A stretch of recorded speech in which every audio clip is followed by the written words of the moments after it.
Queen. The man looks like Quincy.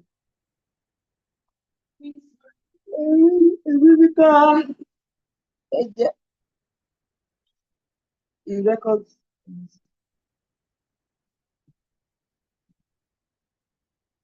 Queens are the Queens are.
Mariam, Adeyemi. Wájú gbogbo.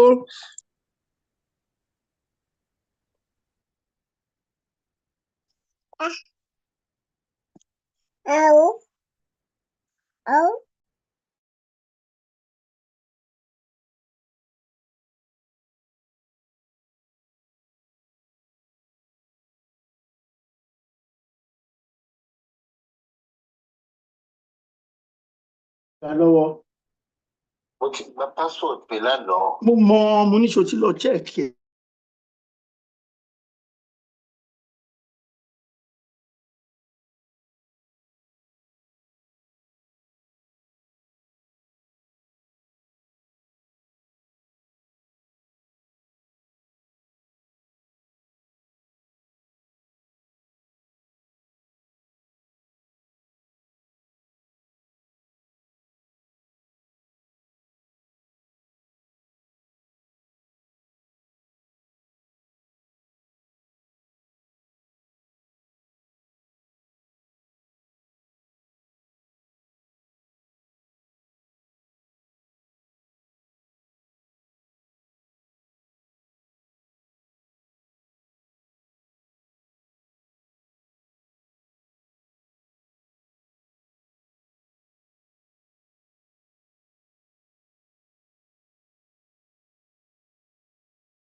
than 2 hours. Yes.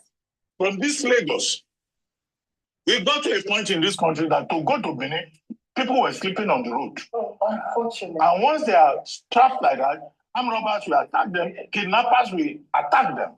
This is still the same thing about the quality of life, about the dignity of the human person that we're talking about. So that should be the long-term goal. Yes. And, one government must begin to insist on those standards and the maintenance culture. Talking about quality of life, your thoughts on the young man who has embarked on this trek to raise awareness. Well, I mean, okay, this yes. Whether the one with the Benin bypass or the one with the actually Ibilo road.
Assalamu alaikum wa rahmatullahi wa barakatuh. Assalamu alaikum.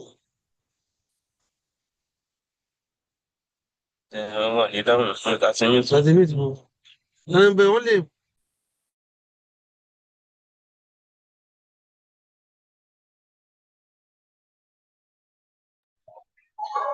Ebi ni ẹ̀.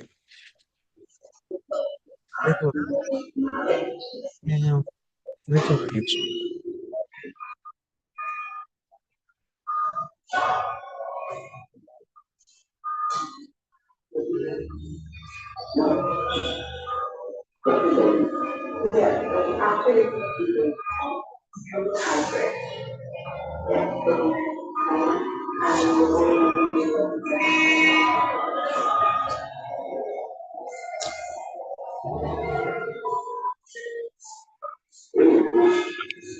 You can unmute yourself now. Wa alaikum Assalamu salam alaikum wa wa rahmatullahi rahmatullahi wa wa barakatuh. barakatuh. Wa alaikum salam. Walaikum salam wa rahmatullahi wa barakatuh. Yes, sir. Mashallah. You're welcome. Please check your Alright. WhatsApp. I sent you a message. Okay, I'll do. Is Bankole there? Coach Bankole, are you around? Coach Ismail Bankole, are you there? So that we can start in earnest.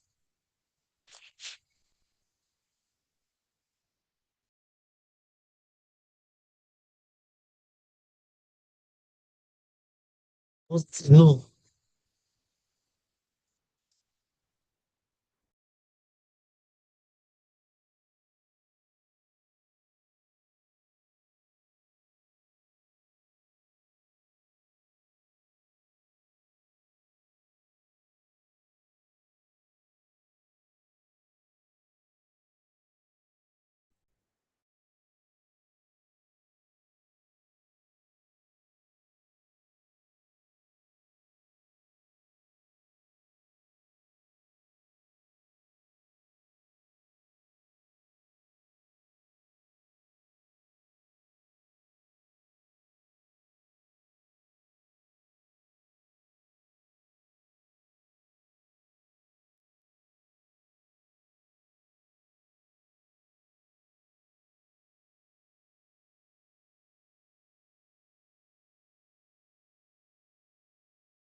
Mashallah, we are waiting if our moderator is around.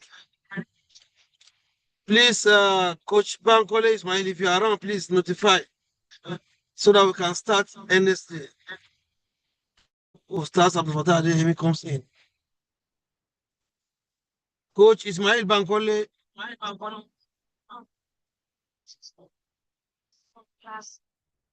Identify yourself if you are around.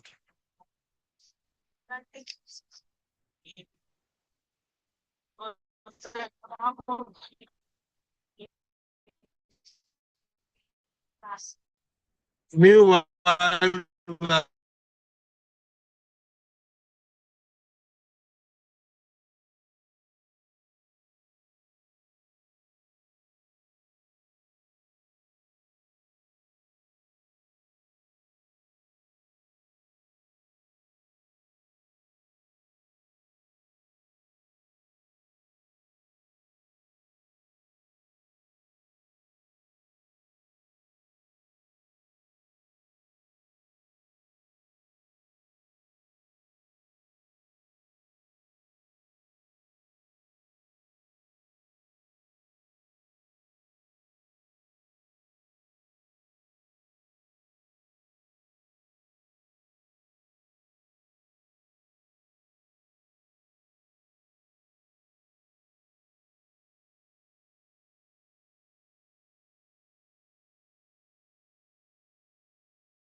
Samusi, have you done that?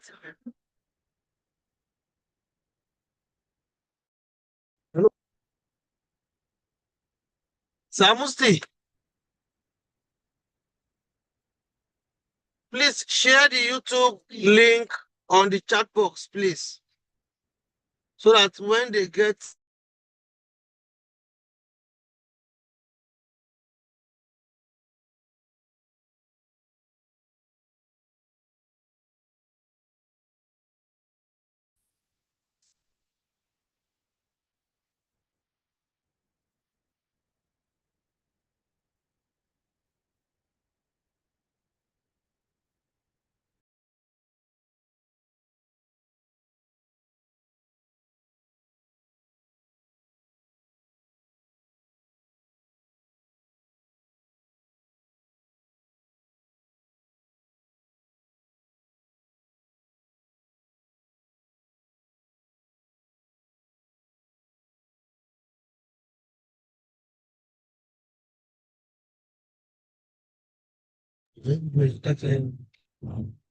all right. We are still less than 50, I think. We are now 50. Let's see if we get to 70, we'll start, inshallah. I don't want anybody to miss this session. So let's wait for others. When we are 70, inshallah, we're going to start. Whether the moderator is here or not, we'll start, inshallah. Again, I still want to talk about the YouTube because of the capacity that we have just increased. So please and please take notes, and you can share with others as well, so that we can all be benefiting from this this lecture.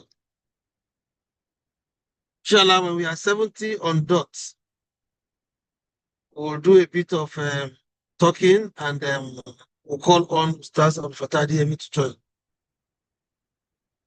So please be patient with us, in as much as we are still waiting for the moderator before the lecturer.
Good morning. Is this meeting holding now, or we are just here waiting? Is this training holding now, or we are just here waiting?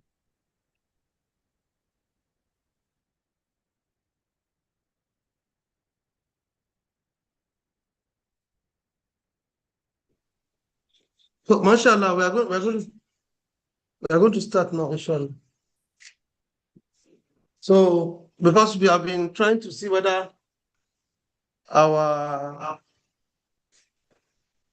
moderator will join us. But since he's not joining us, we'll go ahead. I'm here. Salam and alaikum. do. Walaikum salam, mashallah. I've been waiting, I've been calling that you should join us. My All right, Bismillah, you my can start. my laptop is just acting on. My Zoom is not coming up. But inshallah, it's up now. Inshallah. All right, mashallah, you can start so that you can call on Ustaz to come in. So, Assalamu alaikum wa rahmatullahi wa barakatuh. Welcome everyone to today's special webinar titled "The Way Couples See Each Other." My name is Ismail Bankole. I'm a relationship coach. I'm a teacher, and I'm a proud alumnus of the Baynakum counseling program.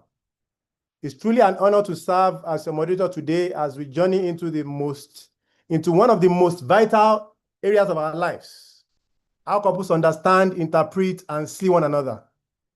Whether you are married, preparing for marriage, or supporting others in theirs, today's session is designed to provide clarity, compassion, and connection.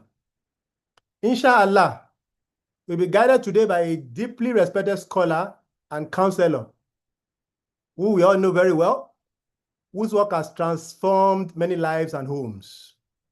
So before we begin, a quick note on how the session will go, inshallah. Please, philosopher, you can correct me if I am out of the way. Ustaz will speak for, inshallah, about 40-45 minutes. And afterwards, we have Q&A session. So please, anytime as the conversation is going on, you can feel free to drop your questions in the chat box throughout the session, inshallah. So now, with my pleasure to introduce our guest speaker. Ustaz Dr. Abdulfatah Adeyemi is no stranger to many of us. He's a seasoned Islamic scholar, he's a marriage counselor, he's a prolific writer, and a beloved mentor in the field of family development and emotional healing. For years, he has helped Muslim couples build stronger marriages grounded in rahmah, mawaddah, and understanding. Not just theory, but deep human insight. Through his seminars, books, and sessions at Baynakum and beyond, which I've been following for over 10 years, he has inspired many to rethink how we approach marriage, not as a battlefield, but as a sacred relationship, a sacred companionship. So today, he will take us into the art of the perception, how couples see each other, and how that lens can either build harmony or deepen understanding. So let us give our full attention and open hearts to Dr. Abdulfatah Adeyemi. Bismillah ar-Rahman ar-Rahim. Tafaddal, yeah, Doctor.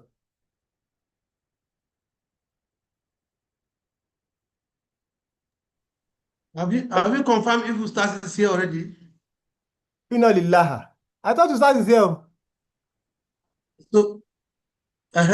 So I put the card before just carry on. You can say a bit about Baynakum, then I will call Ustaz to come up. Okay. So just say a bit about Baynakum, then Ustaz will come up. Baynakum is a relationship program that has been on for a while. I was introduced to it, alhamdulillah, before I got married, and it has helped me a lot. Alhamdulillah, I was opportune again to be mentored and be coached as a couple, even by the Ustaz, before I got married. And it has helped me a lot in actually having a proper perspective into how it goes. So since then, I have been following every video that Ustaz has been dropping. I have been every book that Ustaz have written, almost everything that I have followed and I've read, though silently, no. And I've not been doing enough job in complimenting or commenting Doctor for all the work that he has been doing. But majority of us have been silently enjoying and benefiting from what Ustaz has been doing over time. So alhamdulillah for this, and I can see that we have a lot of people here already. I know that if you open the floor, we have a lot of people have a lot of success stories about one or two things that they've benefited about Baynakum and all the programs that they have been doing for a while. Okay? So again, what are the few things I can say?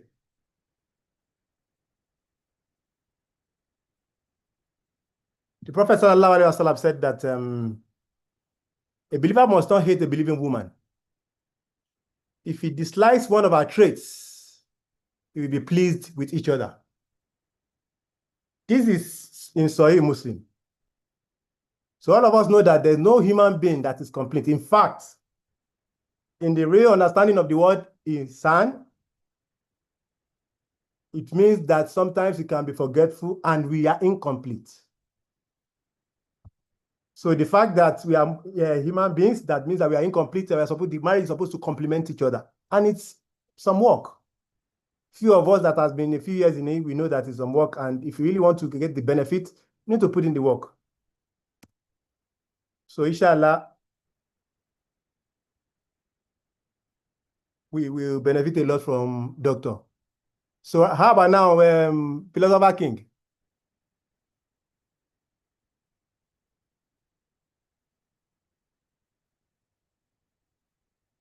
Assalamu alaikum.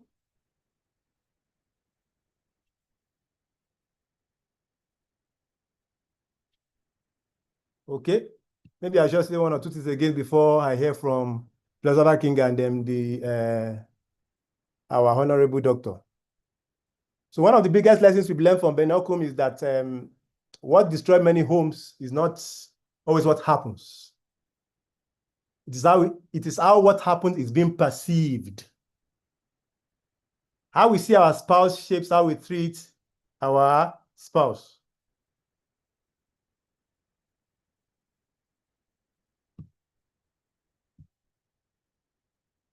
And over time, if you are not careful, our vision, again, this is preceding the fact that everybody knows that a marriage should have a vision. Our vision becomes clouded when things start happening. Not just by the reality of ground, but by the disappointments that we always have. All of us have expectations. And by the unmet expectations too. And past hurts and negative assumptions. Okay, so let me give an example. A man sees his wife always correcting him. One of the things that will come to a man's mind is that she doesn't respect me. But what if she's simply anxious about his well-being? Or trying to protect his image in front of others? The woman sees her husband always on the phone. For example, another example, and she thinks, she doesn't value my presence. Sometimes we're on the phone and when we just look around and we see our wives, we see the expression on their face, we know that, yes, we are in big trouble today. But what if he's just overwhelmed and doesn't know how to ask for help or connection in the language that she understands? You see, when we don't just look with our eyes, we look with our wounds, we look with our expectations, and we look with our interpretations. All these things, our spouse have little or nothing to do with it. Our past wounds, our expectations that we brought from our homes or from all our Bollywood movies that we watch, or all the conversations that men usually have before marriage. All those expectations usually come from there. And anytime we see some things, we start interpreting it in the way we feel. So perception is very, very, very, very powerful. But it can also be very, very dangerous when it's not unchecked, right? So I'll go back to the hadith that I mentioned earlier. A believer should not hate a believing woman. Inshallah, in this platform, we are all believing men and women. And our Prophet, sallallahu alaihi wasallam, in Sahih Muslim, mentioned that a believer should not hate a believing woman. If he dislikes one of our traits, he will be pleased with another. Yes, in this hadith, it's talking about a man believing and talking about a believing woman. But we can flip the script too. A believing woman should not hate a believing man, especially somebody that you have chosen to marry. The reason you made that choice is still there to a very large extent, But sometimes all these perceptions can becloud those things. That means we need to shift our lenses. That word perspectives gives me a lot to think about, and should give all of us a lot to think about, because perspectives can be as rich as the eyes that are looking at it. Our perspectives can be colored in different ways, and sometimes for the good, and sometimes for the bad. Again, perception is powerful, but it can also be dangerous if it's not checked. I think Ustaz is here. I can see enough can come up. I don't know whether that's Ustaz. Salam alaikum, ya Ustaz.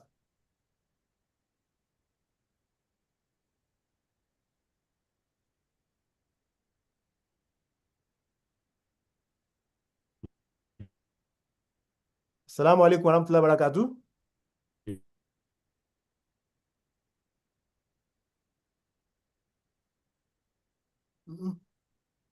Somebody can come now, but I can't really see. Oh, is it Philosopher King? Assalamu alaikum, Philosopher King.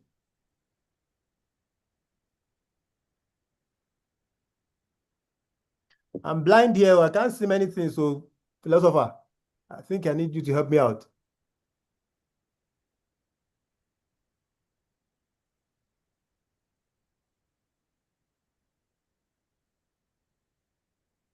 I don't know if I should continue to say one or two things, because I'm sure that majority of the people here are not here to listen to me, in as much as I might have a few nuggets to share with all of us. Like all of us, I'm sure, do have, because of the fact that we are all experienced these things, or we are seeing many things around us. We speak to each other, we know these things. But again, going by the power of perception, as perceptions are the things that really want to. I should carry on. Okay, maybe I should get one or two more people. If you want me to carry on, please, because I know that a lot of us here are not here to listen to me. So I don't want to bore majority of us. I can see Malama Aisha carry on. Okay, I've seen another person.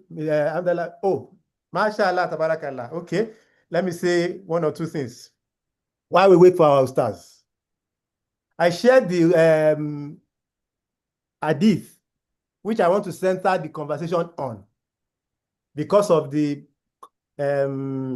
title, that our couples see each other. This really resonates with me, and I'm sure Ustaz Dr. Adeyemi will elaborate more on different perspectives you can look at, which is a believer should not hate a believing woman. If he dislikes one of her traits, he will be pleased with another. This is in Sahih Muslim. Again, we are all familiar with the verse of the Quran. They are clothing for you, and you are clothing for them. Again, different Quranic exegesis have looked at this verse in different ways. Some of them talks about sexual intimacy, but people talk about sometimes a garment hides faults. A garment protects dignity. A garment adds beauty. And a garment gives warmth. As I'm mentioning these things, I realize that it's actually the woman that speaks more to these traits, even than men. We all know, majority of us here are women. We all know how our men, people like us, don't really bother about what we look like. Not people like Philosopher King anyway. Philosopher King is always trying to look at his best. But they say a garment hides faults, right? Whatever fault we have, whatever body issues we have, whatever skin issues we have, when you wear good garments, it covers it up. It protects our dignity, really. Imagine the people we see these days, half naked on the road. We all know that because they have lost dignity, that is why they could dress like that and be unhinged. When we dress our women, alhamdulillah, when we are fully dressed, we know that yes, we are full of dignity. Even if somebody wants to talk to us and it's not in a dignifying way, we know that yes, we have dignity in us Again, our garments had beauty. We know how we take this into consideration a lot, especially our mothers.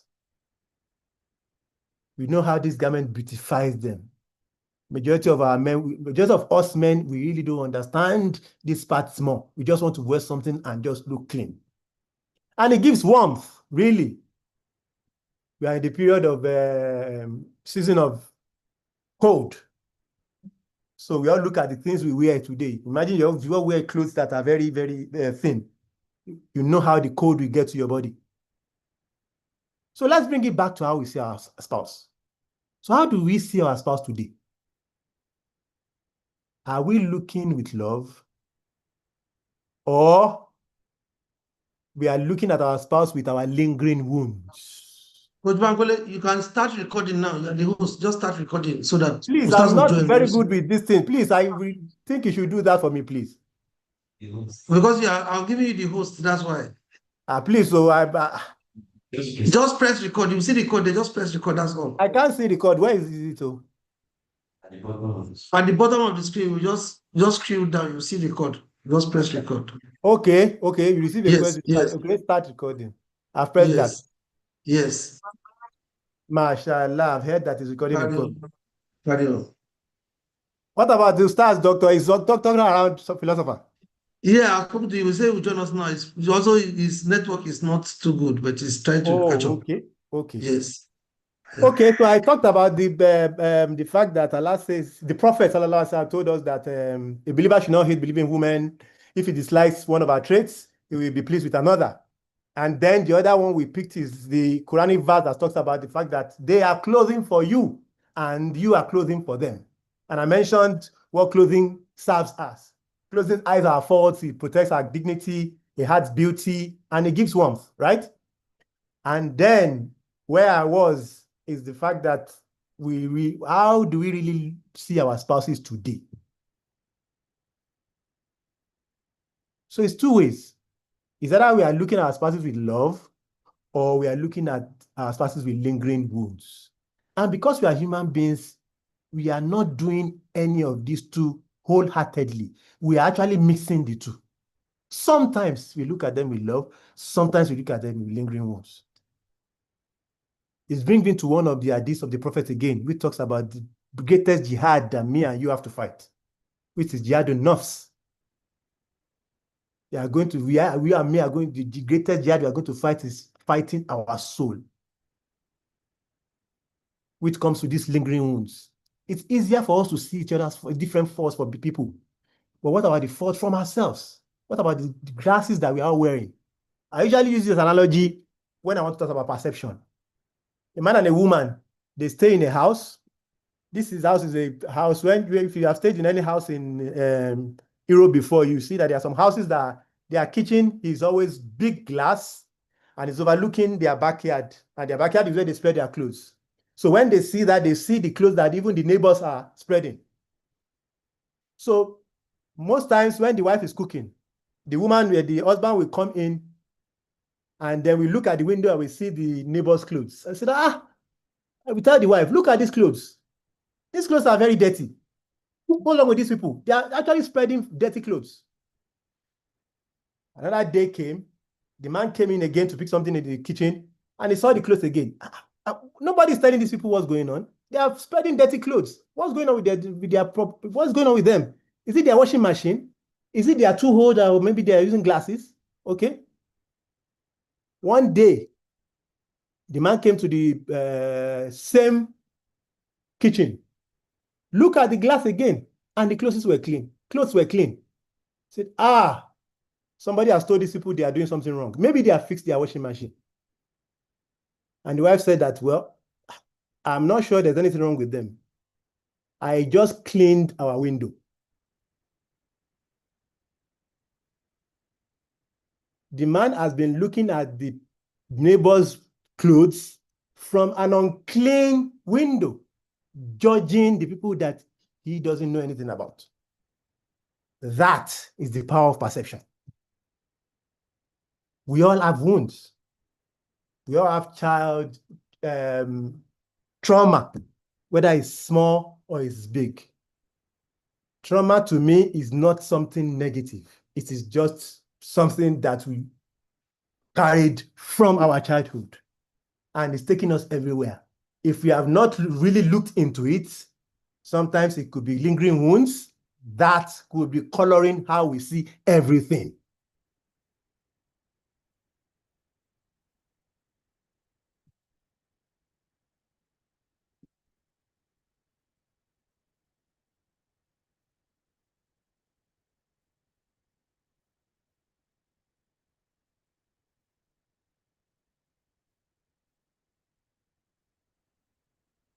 So please, anytime Ustaz coming, you can let me know. And I need to thank all of us again for coming. We have over 100 people here. You all have many things you can be doing at this point, but you chose to be part of this. So I pray that whatever we hear today is beneficial to all of us.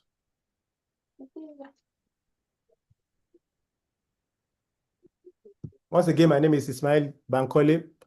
I am one of the trainees of Doctor. I'll just give somebody the first. And then we expected to hear from Ustaz Abdulfatah. Is currently struggling with the internet. I did too. I'm supposed to have entered from 10:30, but may Allah continue to ease all our affairs for him and reward him for his intention.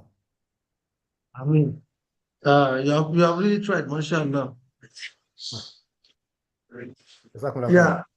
Well, yeah. So we are still waiting for the arrival of Ustaz Abdulfatah Adeyemi, and we appreciate Coach Ismail Bankole.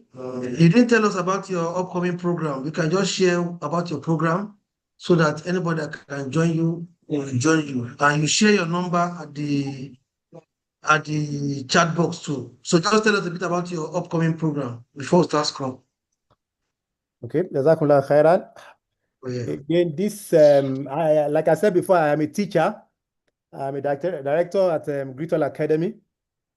And one of the things we saw quickly is the fact that we need to build some things that is not already in our curriculum. The soft skills that is needed more by our children today are totally not in our curriculum. And it's not even expected from the government. So it's something that we need to build. So inshallah, we have built something called the Spotlight Project, which is for children between ages 8 to 13.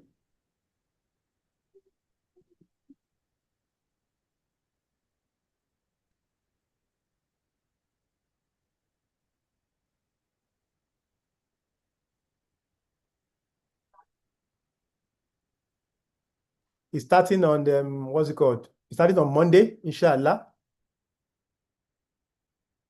And it's a 4-week identity and storytelling bootcamp for Nigerian children between the age of 8 and 13. What does it do? It's designed to help them discover who they are, how to use their voice, and how to build purpose-driven confidence in a world that's constantly trying to define them, right? So why does this stuff matter? I'm a relationship coach, and I've seen firsthand how many challenges we face in marriage and parenting go back to one thing: identity confusion. So many adults don't know how to express their emotions. They don't know their values. They've never learned how to communicate purposefully because no one taught them early enough.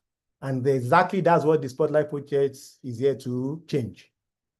So the program brings together a group of Nigerian kids from different regions, different tribes and cultures, and helps them to build emotional intelligence, helps them to speak confidently, helps them to listen deeply, helps them to discover their values and interests, and use storytelling to express who they are.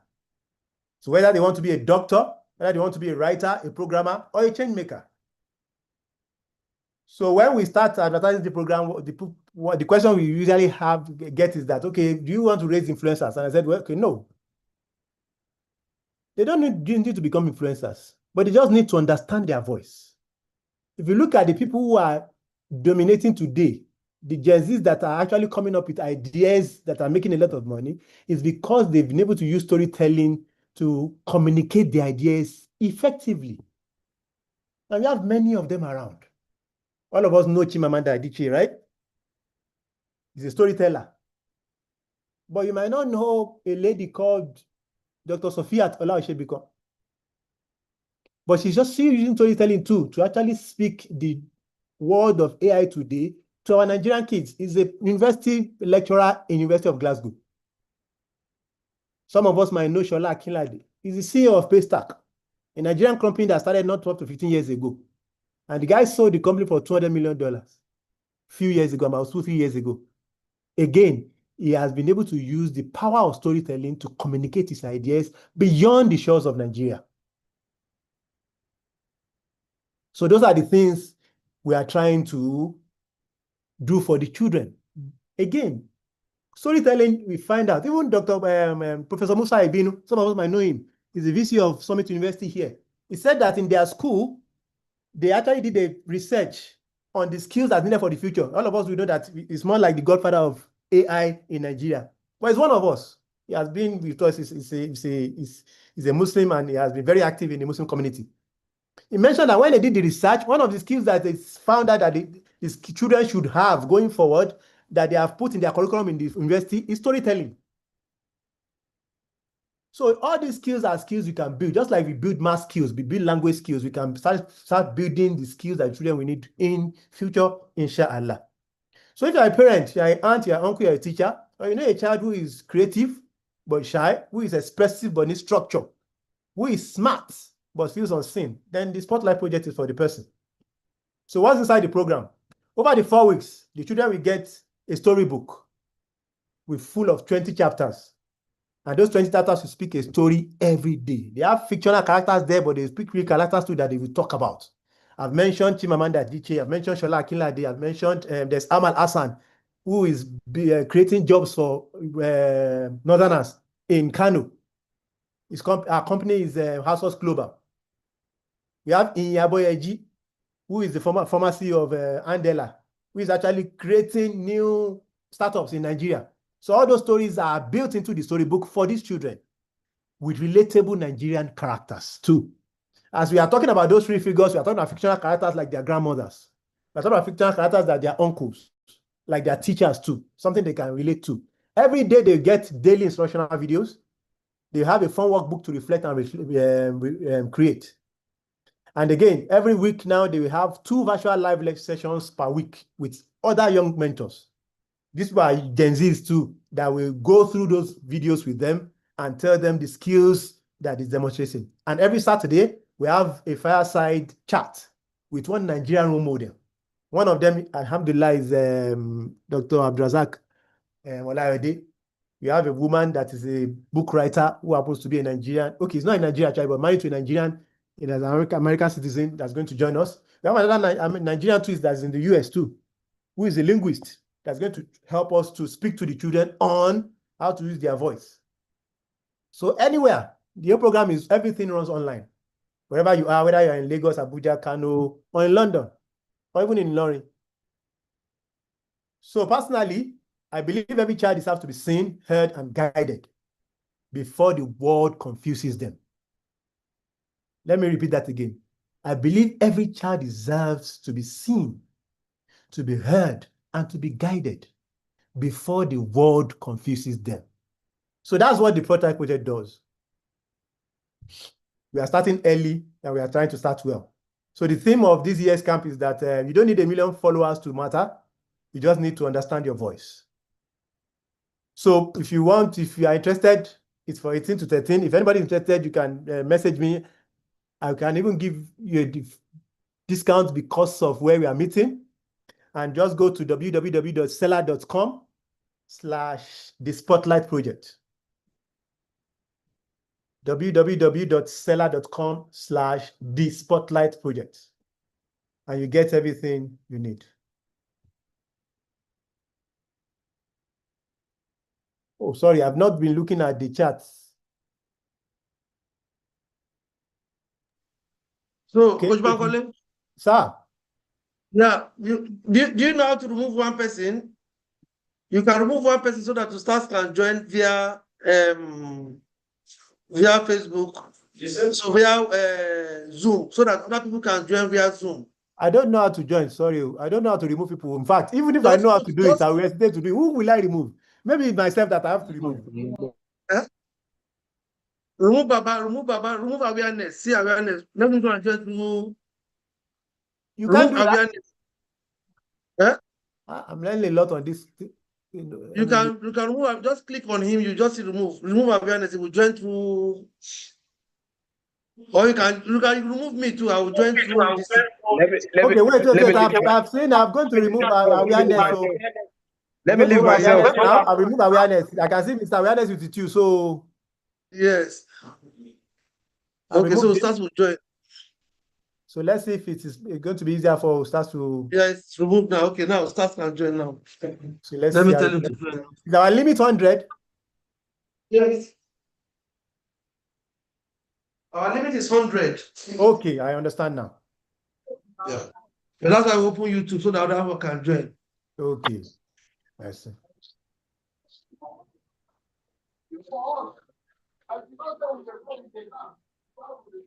Okay, we are still 99. Assalamu alaikum. Yeah.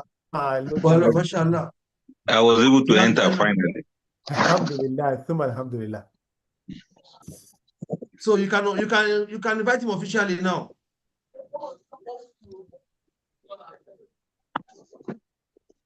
You can invite him officially. Assalamu alaikum wa rahmatullah. I'm here live now. Alhamdulillah. Sorry, I was a bit distracted here. We are deeply honored, sir, now to be joined by the teacher we've all been looking forward to hearing from. Ustaz Dr. Abdulfatah Adeyemi. May Allah continue to bless him and preserve his knowledge. Ustaz is a seasoned scholar, a marriage counselor with years of experience, a prolific writer, and a voice of wisdom in homes and hearts across Nigeria and beyond. So today, he'll be guiding us through a powerful topic, the way couples see each other, a reflection on perception, communication, and emotional clarity in our marriages. With no further delay, I invite our beloved teacher to take the mic. Ustaz, the floor is yours. Bismillah.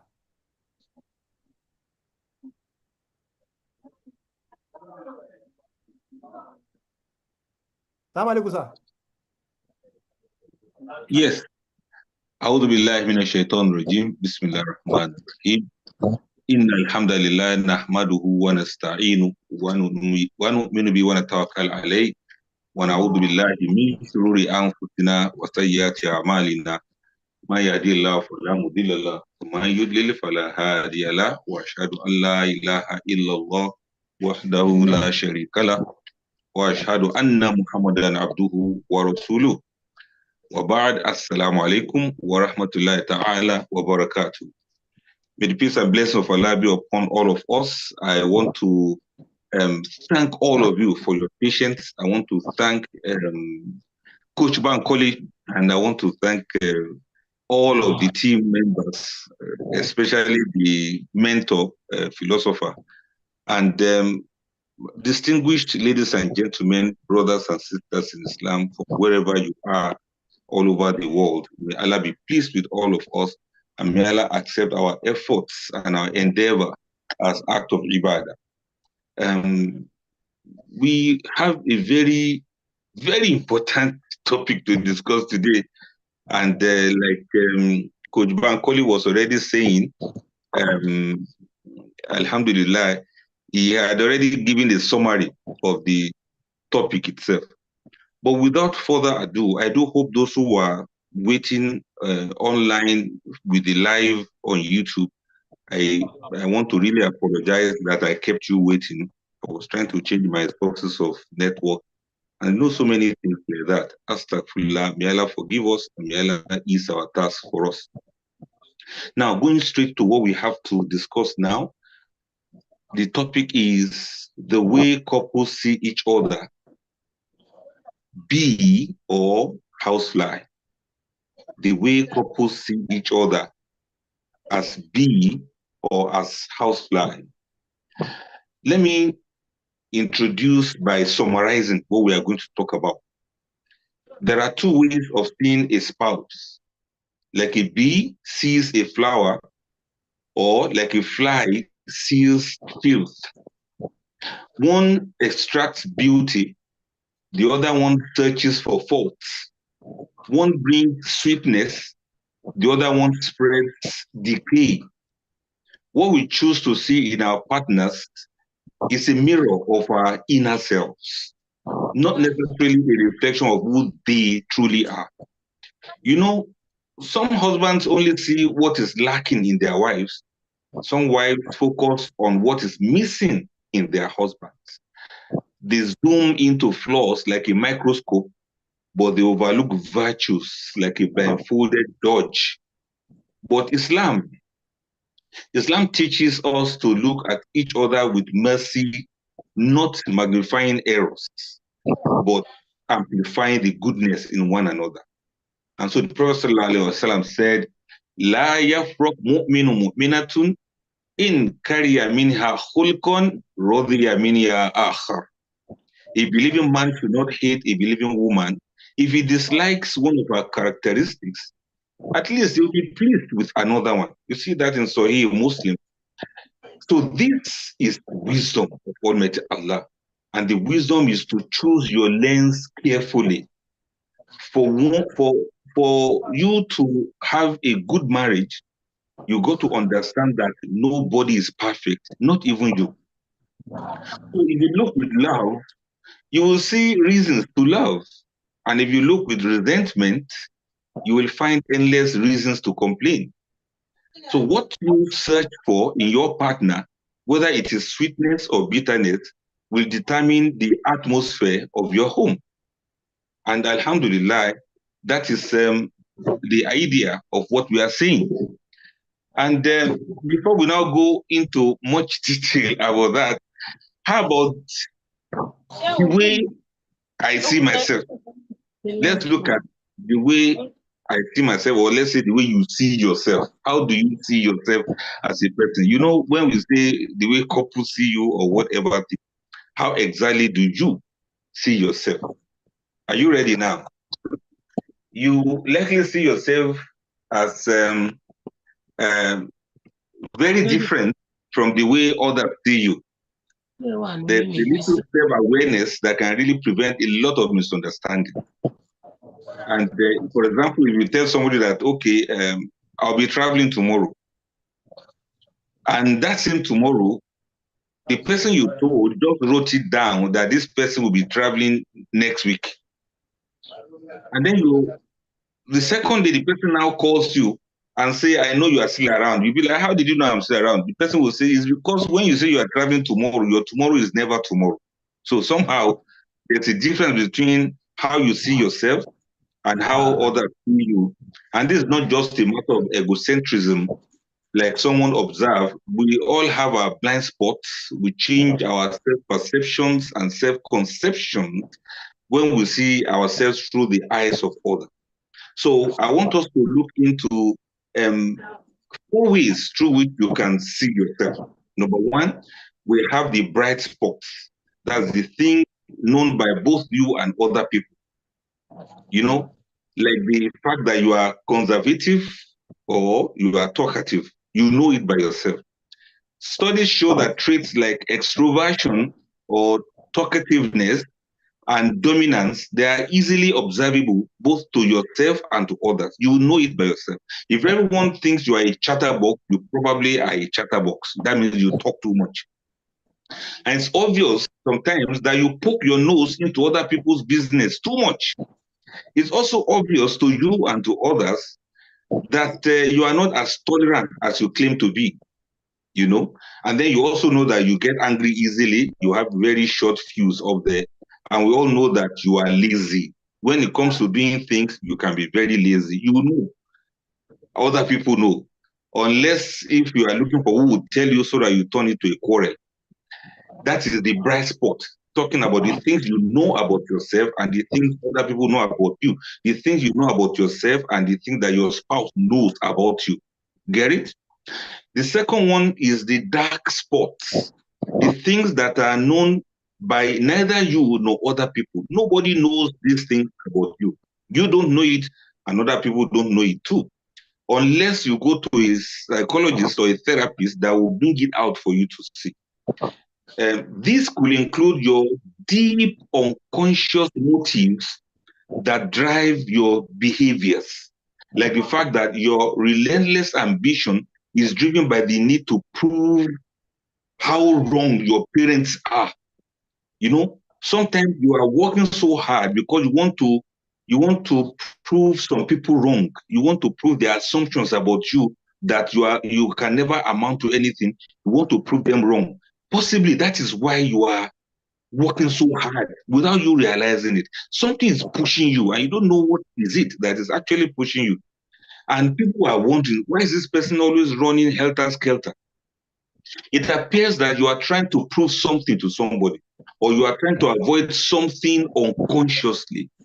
Why do you seem to be making efforts not to be happy sometimes? Sometimes you self-sabotage.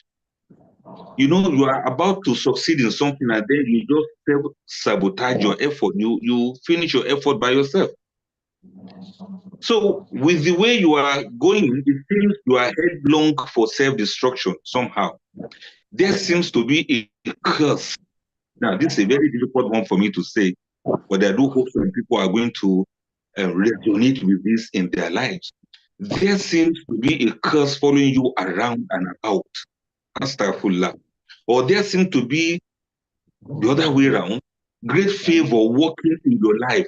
Nobody knows how you get to be so lucky and blessed. Things just flow smoothly for you sometimes. So somehow, these are the dark spots. You know, like when they say somebody is lucky or somebody is not lucky. Being lucky or not lucky is something we can't determine. We don't even know how these things work. We don't know how it comes about. And these are the dark spots. Perhaps sometimes these are only known to Allah, except if Allah has made other people like experts to study you and they are able to determine the reasons and the causes for your motivation. Now, number 3 now, personal spots. That is things that are known only by you. No other person knows these things except you know it personally. Like your tendency to get anxious in crowds, you know, you don't like to speak in the public, or your dislike for your mother-in-law. This is only known to you, no other person knows it. So it's your headache. Sometimes you tend to avoid serious commitment and you stylishly dodge responsibility. You know it very well that you are not going to do it. You know it very well that you are not ready to do it. But you just still be, you know, stringing along, pretending as if you are doing things. You are not happy with your marriage, but you are just faking it. You know. Other people may not know. They see, you know, glamour outside. They see a happy-going person outside. Now, you get it now. You have your personal reasons, which might be inexplicable for marrying the person you marry. If somebody asks you now, why did you marry the person you marry? It's personal, but not something that words of the mouth can explain sometimes. So that's your own personal spot.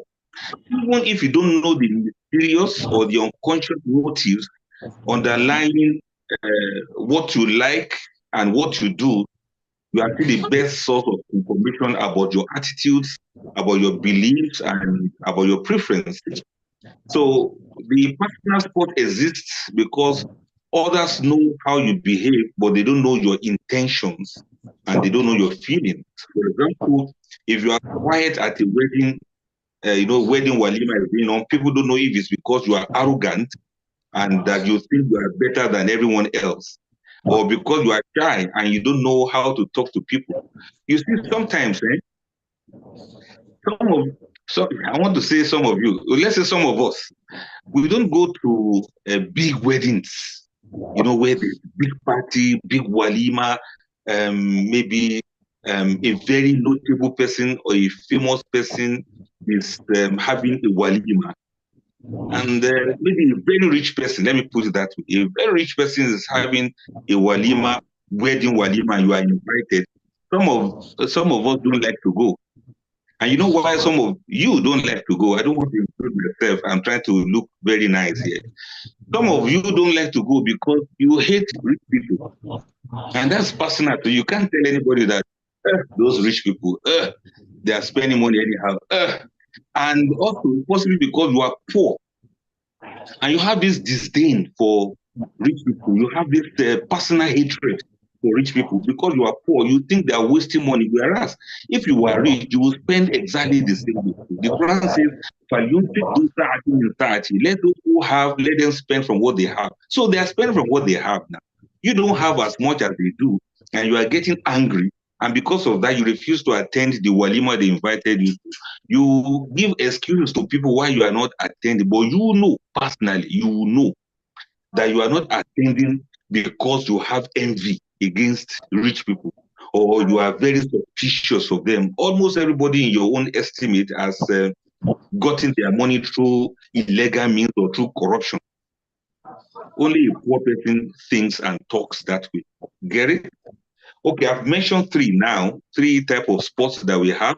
I've mentioned the bright spot, the dark spot, and then the personal spot. The last one is the blind spot. The blind spot refers to things that are known only by others, especially your spouse. You understand now?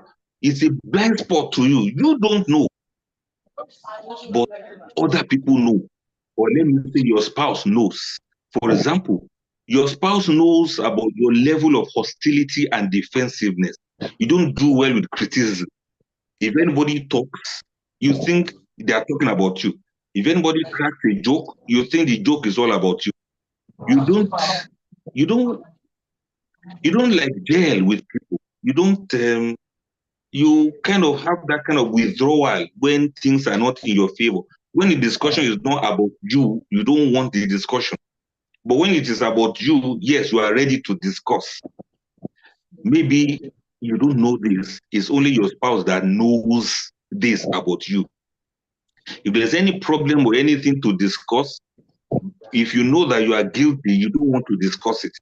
But if it's somebody else you want to criticize, you are ready to discuss it. You are very defensive. You don't do well with criticism. Then your intolerance to your house help as a woman, for instance, is a blind spot to you. You don't know that you are very harsh and intolerant, and you think it's other people that are wrong. Then you have this passive aggression that you don't know that you have. You also have this stubbornness. You have this stinginess. You have this lack of taking care of yourself sometimes. And then maybe you also have this blind spot about your attractiveness. You may be very attractive, but you don't know. Maybe because your spouse has not been telling you how attractive or how good looking you are, then you don't know that you are really good looking. So you will not be able to, you don't know you should take care of that beauty and take care of that attractiveness. You wear a perfume, you don't know that it's very nice, it's your blind spot, but your spouse is one who should tell you that this perfume smells nice on you, but they won't tell you, so you don't even know which one to wear, which one is okay, what dress to wear, and so on and so forth. You don't even know about your intelligence. It's somebody else who knows about it. This can be your blind spot. Sometimes some of us are so blind to our qualities that you are super smart and super intelligent, yet you don't know it. And that is why sometimes when you talk, people will be like, why is this person talking like this? I think he's supposed to be intelligent. May Allah have mercy on us and ease our tasks. Please help us meet the people that are making noise in the background of the Zoom. Please, thank you. Now, let's now go to the main issue now, the part 2 of what we want to talk about. The part 1, we are talking about how do you see yourself? You understand? How do you see yourself? Sometimes you see yourself as you are. Sometimes it's other people who see about you, some things about you that you don't know about yourself. And then how these couples see each other. That's what we want to look at now. So fasten your seatbelt now and let's go for this ride on how couples really see each other. You see, love is a mirror, and not the kind that hangs on the wall, not the mirror of dressing mirror that you have in your.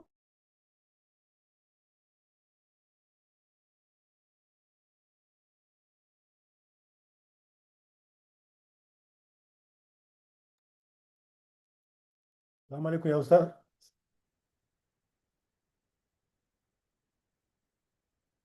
Assalamu alaikum, ya Ustaz. Unable to mute everyone. It's only Ustaz and I that can talk. But it appears that Ustaz just went away. Afwan, everybody, please. But is he here from my side? Yes, no, we can't hear him. We can't hear Ustaz again. He's not speaking. Yes, I think. Yeah. Okay, he has gone now. I think he will join back. Okay. All right, thank you. So Afwan, to everyone, Ustaz it appears that Ustaz has gone away again. So, inshallah, he will join us immediately back. Let's give him a moment, and while he keeps trying, and while we try to reach him out of the class. You can just still be giving us a brief about what he has been talking to us about, so that we don't just keep quiet. Talk. You can start this brief what he has Yes, told us. it is when it's about to get to the juicy part that internet is now doing its own. But alhamdulillah, the foundation that doctor has given us has been very, very, very eye-opening, talking about the disparate source that we have. He started his talk with the hadith about a believing man should not hate a believing woman, because there's always something there. There's always something there you can always appreciate. Okay, I think we're up to 100 again. I saw that we're 96. The honey. Yes. Oh, yes. Let's continue, please. Alhamdulillah. Bismillah. Tafadal. Yes, some lovers are beekeepers of the heart. They look at their partner and they see nectar. They see the sweetness in a tired smile. They see the gold in an ordinary gesture. And the honey that is hidden in the home of daily life is what they see. They choose to dwell on the bloom, not on the thorn of the flower. Sometimes a harsh word becomes a misstep, but not a verdict. A flaw is seen as a petal that we are yet to see, that is yet to unfold. The gaze is slow. It is patient. It draws out the best because they believe that the best is yet to come. This is how those who have the eyes of a bee, this is how they see their partners. They see the flowers, they see the petals, but they don't see the thorns because they choose not to be bothered about the thorns. Others are collectors of dust. They only fixate on the cracks. They fixate on the stains. They only look at the imperfections that cling like flies to old fruit. A forgotten shore to this kind of people, these people who look at life through the eyes of a housefly. A forgotten shore is a proof of neglect as far as they are concerned. A quiet moment is indifference in their own interpretation, and a disagreement is a betrayal. The moment you disagree with them, they see it as effrontery. They see it as an attack because you disagree with them. Their vision is a magnifying glass that is held over every fault until love itself withers beneath the heat of what they have generated by themselves. They do not see their partner, they see their own disappointment reflected back to them. But you see, here is the secret. No one is only flower or only dirt. Every heart contains both flower and dirt. The miracle of love is not in finding perfection, but in deciding what to nurture in each other. The bee does not deny the existence of thorns, but the bee is not denying the existence of thorns, but it knows that the focus is supposed to be more on the flower that they are supposed to have. It's more on the petals that it's supposed to show. And so that is the situation of things for most of the couples. They don't see the right thing they're supposed to see. So the lens of love is what we need to focus on. What are the other ways of seeing? The bee and the housefly are not the only witnesses to the world. There are other eyes, there are other metaphors, each revealing how the gaze shapes the heart. And I want to put you through those ones as we move along now. You know, we are talking about the two views now, the bee and the housefly. You see, they look quite similar in some instances. But the thing is, if you are a bee, you will surely see flowers. And if you are a housefly, you will not notice the flowers. It's the dustbin or the dirt or the rubbish you are going to be seeing. Now, what does a bee produce? A bee produces honey. And what does a housefly produce? The housefly produces parasites that can bring disease. Let's look at these other ones also. The gardener and the storm chaser. Some lovers are like gardeners. They see their partner as fertile soil, something to tend, something to water, something to believe in, even during seasons of drought. They prune with care, you know, Allah Akbar, the way the florists do to flowers, or the way the gardener does to the thickets and the bushes. They prune with care. They know that growth takes time and that even weeds can be lessons rather than curses. On the other side, the storm chasers, they thrill at the lightning. That's what they are looking for. They enjoy the drama. They want the thunder and lightning. They want the cracks of thunder in every disagreement. They mistake intensity for intimacy. They mistake chaos for passion. They don't do well in a marriage that doesn't have drama. They don't do well in a relationship that doesn't have chaos. They think the presence of chaos and turbulence is an indication of passion and love. They don't see the person, they see the weather. And they forget that even the most turbulent skies cannot nourish roots. It doesn't matter how much the sky makes noise. It cannot make flowers to grow. And I remember something that Rumi said, Jalaluddin Rumi. He said, it is not thunders that grow flowers. It is rain. So in other words, lower your noise and raise your words, you know, lower your shouting. It is your words that you should raise, because thunders don't grow flowers. It is rain that actually grow flowers, and the rain will not make noise the way thunders will be creating drama. So in other words, in your marriage, are you a gardener or somebody who focuses on the thunder and lightning? Both of them, which of them will bring more benefit to the flower itself in the garden? Number two, I'm adding another one now. Are you an archaeologist or a grave digger? Do you see life? Do you see your spouse, or do you see yourself as an archaeologist or as a grave digger? The archaeologist's love is the way he digs the site.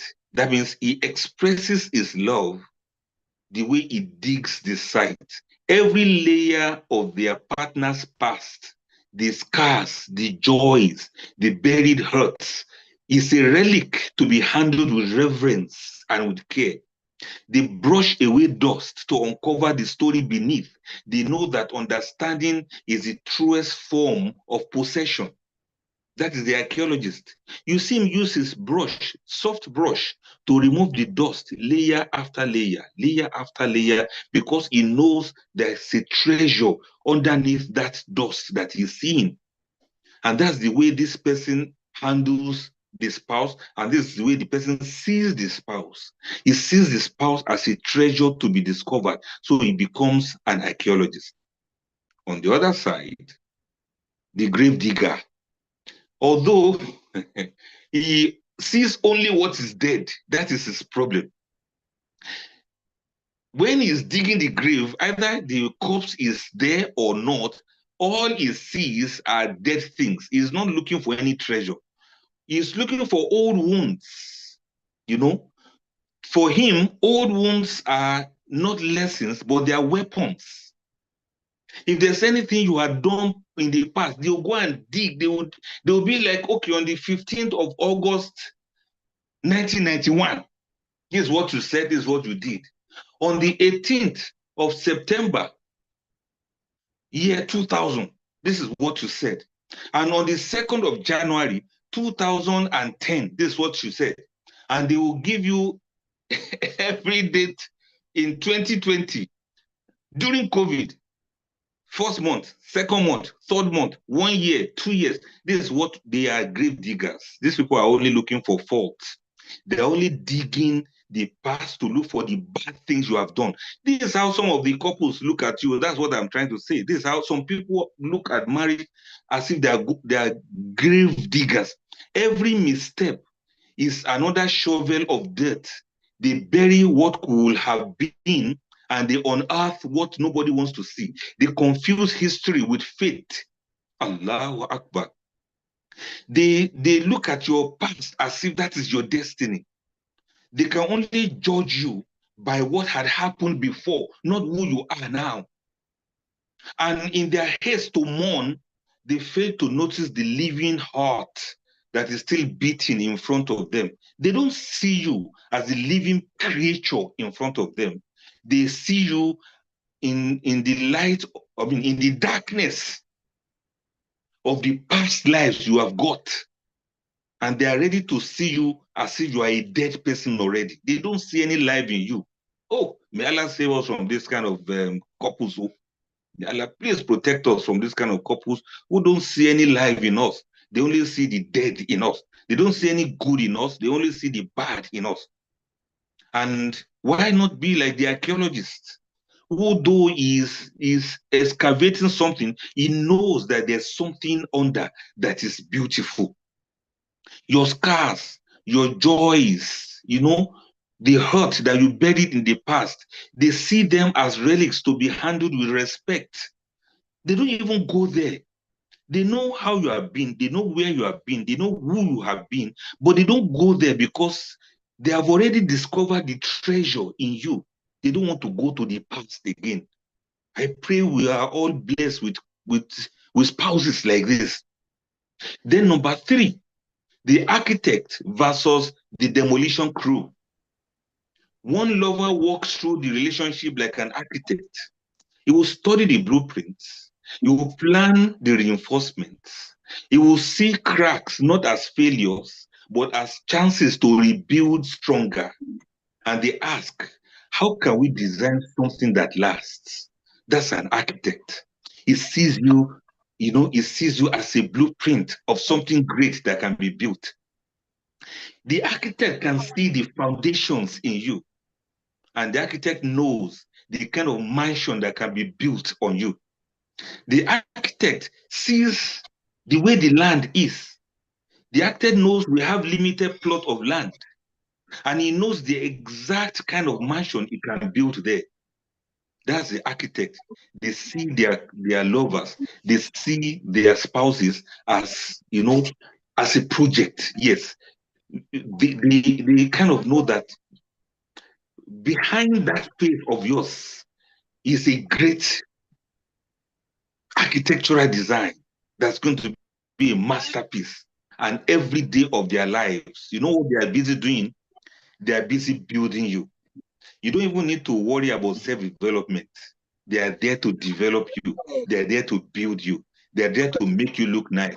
And one thing about the architect, the way they look at you, they look at their spouse, the architect understands, and the architect knows very well that you are a building.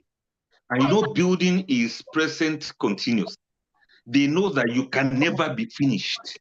Once they finish building the outward thing, they know that you constantly continue to maintain this building.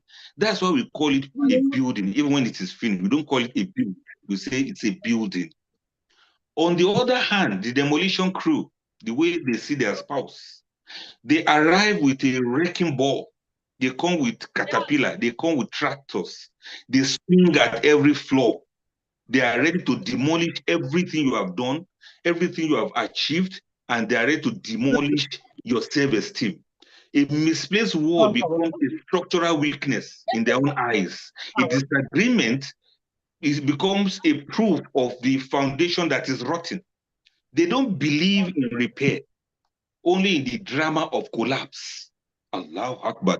They are the ones you see when there's something wrong in the family and the other person says, okay, let's go for counseling, or let's go for a session, or let's go and see a therapist. They'll say, no, I'm done with this marriage. The only language you understand is let's break this marriage. Let's collapse this marriage. Let everybody find their wits. Allahu Akbar. Oh, may Allah save us from this kind of spouses. They don't see anything to be repaired. They don't see anything to be maintained. They don't see anything to be retained. They don't see anything to be beautified. They don't care about the exterior, talk less of the interior. All they only think about, they want to see the drama, to see how these things collapse. They use dynamite to blow the building sometimes. And they use tractors to demolish the building. May Allah save us from this couple. You see, I'm making this prayer because I know this is exactly the way some couples or a partner in a relationship, this is how they look at the other ones. And this is the way they are. They are demolition experts, not architects. Let's move ahead now. Number 4, the librarian versus the censor. You see, the librarian cherishes their partner's story. Every partner, every chapter, even the dog-eared and the ink-smudged pages, they know some lines are underlined in joy. Allahu Akbar. Allahu Akbar Kabira. Alhamdulillah.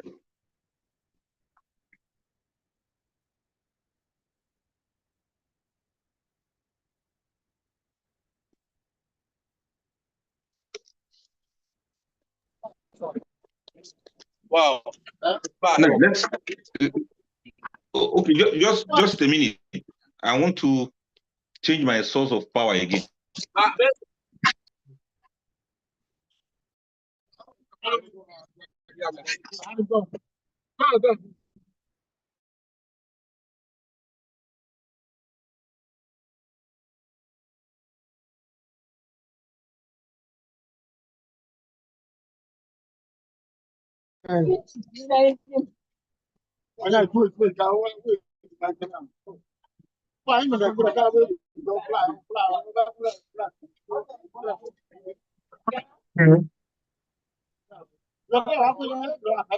Listen there, Coach Bankole.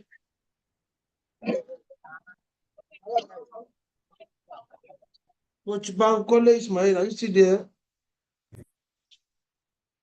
Sorry, I've been talking. I'm here. I muted myself when Ustaz was talking. I'm here, Isha. Okay, yeah, because we don't just want you to just keep like that. You can just be saying something and saying the trace Okay, of when he thoughts. said it's coming now, so that's why you know, I'm enjoying the perspective that no, that's I'm why enjoying you're the perspective moderating. that is giving us. No, you can just maybe ask question or say something. Definitely, we can't just wait like that. Okay, thank you very much for the coaching. All right, you're welcome, sir. Yes, he mentioned something about Jalaluddin Al-Ruhmi. He said it is not thunder that grows flowers. It is the rain. So in other words, when we are in your marriage, we should lower our words, right? He gave the different perspectives. Which one are you? Are we a gardener or a storm chaser?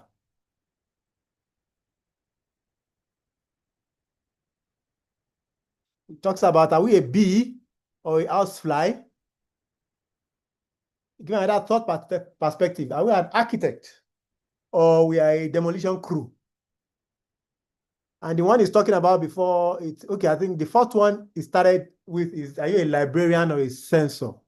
I'm not sure whether I get the other part well. I'm hoping that we mention it again so that I can actually write it down. So I'm actually enjoying that perspective so much,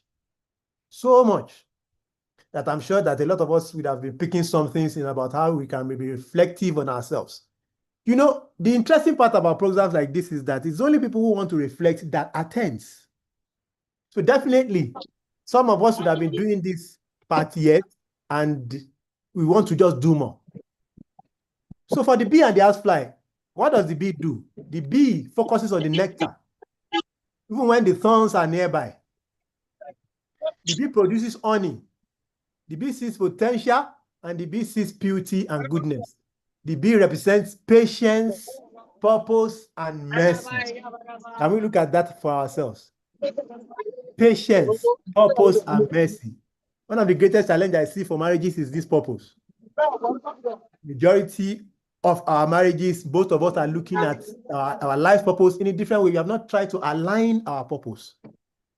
We know about the famous verse in the Quran in Surah Al-Ruh about the fact that there should be love and mercy, which the name of this counseling center comes from Baynakum.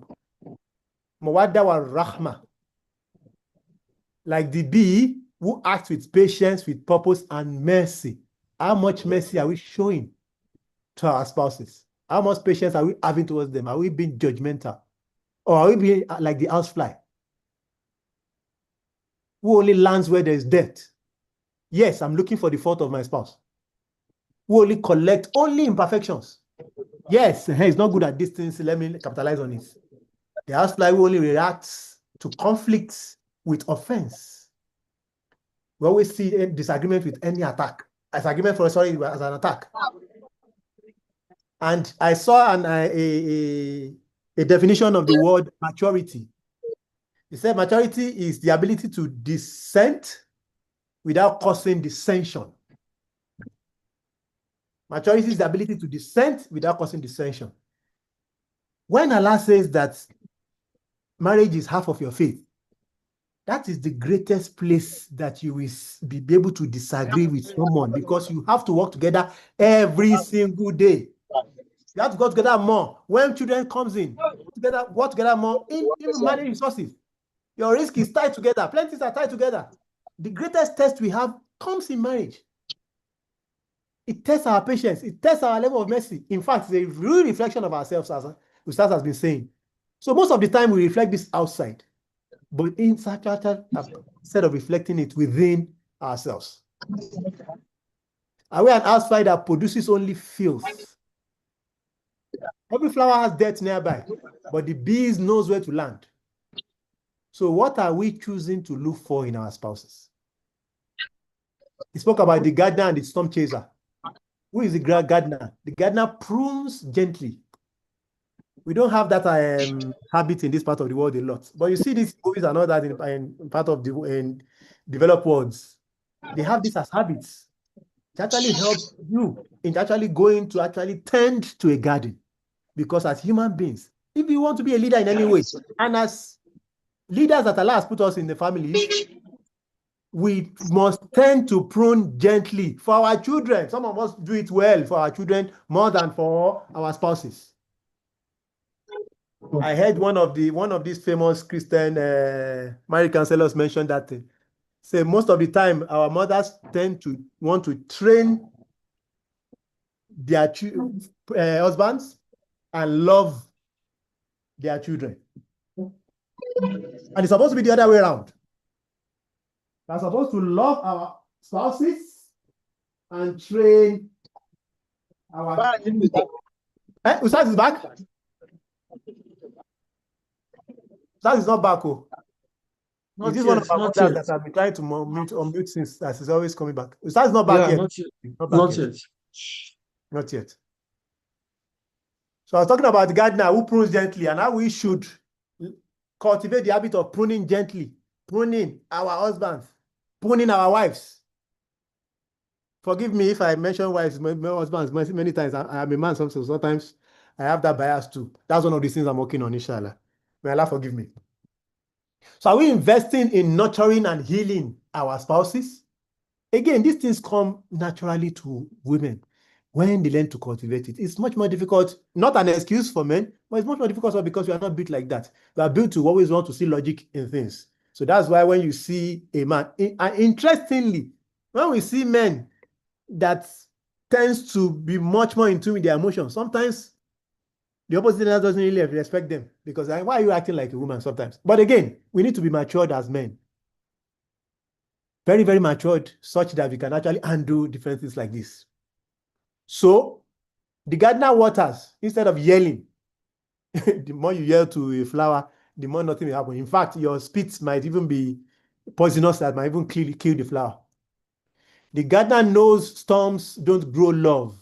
He knows that the rain does, which is inspired by the Rumi quote I mentioned. It's not thunder that grows flowers, but rain. Well, what does storm chasers do? They live for emotional drama. I can remember one story that Ustaz mentioned to us about a wife that's always very abusive to the husband. Very abusive every time. And one day the husband got up to a point that the husband actually beat the wife up. And then when he beat the wife up and he left the house, when the husband came back, Assalamu alaikum. wa alaikum salam wa rahmatullahi wa barakatuh. Assalamu alaikum. Alhamdulillah Rabbil Alamin. Tafaddal, ya Ustaz. I was just revising about gardener and storming. So you were at librarian versus censor. I'm not sure I got the other word yet. So you can continue from there, inshallah. Yes. All right. Thank you very much, Coach Bankole. Barakallahu Fik. Yes, we were talking about the librarian and the censor. Sorry for that break. There was a change in YouTube link that we just resent now for those who are seeing us live there. Please forgive us for that. So the librarian versus censors. I was talking about the librarian who cherishes whatever is written there. They know that some lines are underlined in joy, some others are scribbled in anger, but they know that they are all part of a narrative that they are honored to read. You know, a librarian will hold a novel and he will read whatever is inside. Every part of it is part of the story as far as it's concerned. As for the censor, they blacken out the passages they don't like. They be like, okay, this shouldn't be there. They redact flaws instead of understanding them. They want an abridged version of love. This is their problem. They don't want the details. They don't want these long stories. They don't want the downside and the upside. They don't want the good side and the bad side. They just want something to be abridged. They want the summary. They don't want to read. And can you get an abridged version of love? Is it possible to abridge love? They want something that is neat, sanitized, and missing half the plot. As for the librarian, he knows that every part of the story makes sense eventually. But the censor is only looking for the nice part of it to read. Take, for instance, in some relationships, you will see that there is a particular spouse that you are only valuable to him or her when you are well and healthy. The day you fall sick like this, they don't know you. They want to skip that part of it, as if that falling sick part of it is not part of marriage.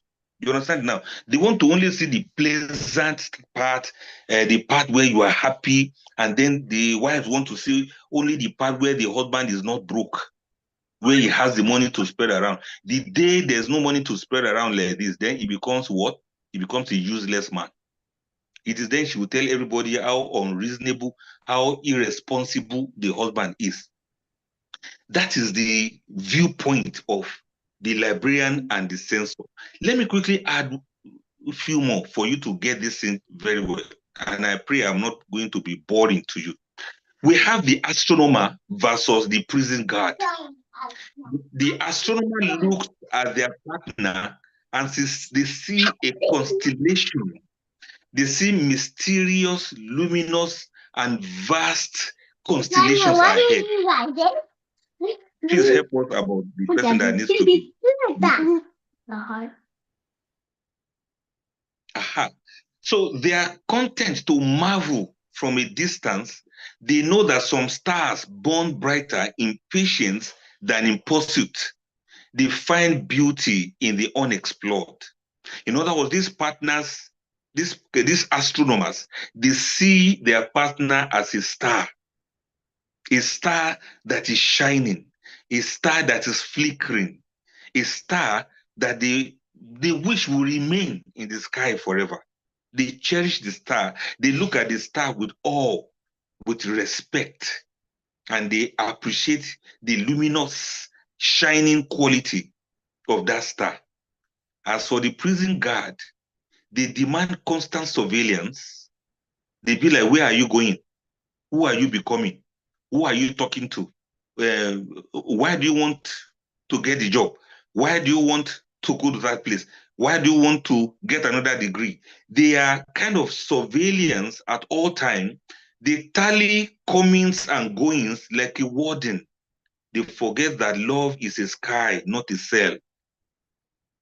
And it is said that if you love a bird, you don't keep that bird in a cage. You allow the bird to live in the tree so that the bird can fly away if it wants to fly, and so that the bird can stay if it wants to stay. If the tree is good and there's provision for the bird, and the tree gives comfort to the bird will stay, and it will even build its nest and lay its egg and hatch the chicks, and the little birds will be raised comfortably in the tree. If you love a bird and you really love that bird, don't keep the bird in a cage. And that is the difference in the way people look at the marriage, how one spouse looks at the other. A particular spouse may look at the marriage as a prison where you must stay there. You can't talk, you can't eat, you can't sleep, you can't wake, you can't open your eyes, you can't close your eyes, you can't open your mouth, you can't open your ears. And you can't stand and you can't sit. And you can't go, you can't come, and you can't grow and you can't shine, except and unless they permit you to breathe. You are expected to be dead. And for some other couples, they look at it as, you are free to become who you want to become, because like astronomers, they are already seeing you like a star. You know what I mean? You are, Allahu Akbar. They already see you and they treat you like a superstar. Allahu Akbar. Let me mention this one, the chef and the food critic. You see, the chef approaches love like a shared kitchen. They experiment with food items and ingredients. They taste the items and the ingredients. They laugh when the sauce curdles. They are very happy when the soup tastes nice. If it doesn't taste very nice, they know what they add. They know even burnt offerings can be sweet if it is seasoned with grace. Allahu Akbar. That is a couple that looks at a marriage and he happens to be like a chef. He sees you as a delicious meal that is being prepared. He sees everything as experimentation. Okay, why don't we add this one to this one? Let's add a little more salt. Let's add a little more pepper. Let's add a little more spice. This is how they spice up your life. You don't even have to do anything, but they are there with you to ensure whatever good thing you are cooking for your life, they ensure that it comes out nice and delicious. This is when you are lucky that your spouse is like a chef. But what of the food critic? The critic only points out what is oversalted or undercooked. They don't talk when the food is sweet. They don't talk when the meal is nice. They don't comment and commend when the food is in order. All they are looking for is whether it is salty or whether it is undercooked or whether it is peppery. That's the only thing they look for. They dine not to savour, but to judge. And they wonder why their partner stops cooking for them altogether, when everything the partner says or does is either wrong or not well put together or not well said or anyhow, because they are critics. They don't say anything good in what you are cooking. In fact, they look at you as a spoiled food, as a spoiled meal. And they will now be like, start choosing and dieting over you. Subhanallah.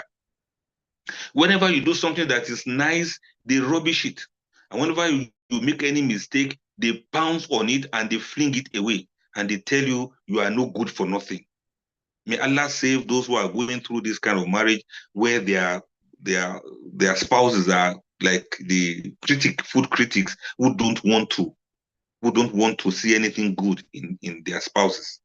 Let me mention this one that all of you are still going to enjoy. The Islamia teacher versus the competition judge. This is another viewpoint through which people look into their marriages.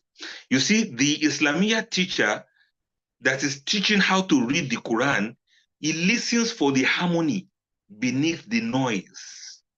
A sharp pronunciation of a harf or a letter or a word is just a discordant tajweed in a larger qira'ah. Silence, or that's waqfu, according to him, is a rest, not the end of the recitation. They adjust their students' tajweed to keep the qira'ah alive. That is when you are lucky to have a marriage where your spouse is like an Islamia teacher. This teacher appreciates your struggle to recite. Whenever you make mistake in pronunciation, they correct you lovingly. They even use some nice voices to correct what you are reciting. They recite so that you can recite. They read so that you can read. They correct you so that you can be corrected. They don't judge you. They don't condemn you, but they read for you. And even when your tajweed is not strong enough, they still encourage you to be doing tilawa. You do muraja'ah. And then you do tasmiri. That is, you read and they listen to you. You read and they listen to you. If you are wrong, they correct you. If you are right, they read along with you. If they see that your voice is not sharp enough, they notice that it's possible something is wrong with you. And they want to say, drink some water. They want to say, have a cup of tea. They want to say, relax. Let your voice be down. Make a stop for now. Then we'll read more later. This is when you are lucky to have a relationship where your spouse is like an Islamia teacher to you. Compare that to when your spouse is like the competition judge. Subhanallah. The Musabaka judge. He only hears the mistakes. They wins at every off-key pronunciation. They are deaf to the tone or the style of the Qari that is still reciting. They ignore the efforts and the improvements of the learning reciter. If they would just lean in closer and listen and appreciate the struggle of that reciter, life would have been better, but they are not ready to give you any chance. They judge you and then they score you low and they tell you have not done anything. May Allah have mercy on those whose marriages are like that of Musabaka competition. They judge you and they score you low. And even if you like, recite better, it is still not good enough as far as they are concerned. They see somebody else that is better than you. This is the problem now. No matter how well you recite in a competition, now they now place you on a competition with other people, with other husbands or with other wives. They compare your behavior, your recitation with that of other people. They compare your life with that of other people because they are always competition judges. They are Musabaka judge. They say, okay, that other lady behaves better than you. You are not a good wife because that one is better.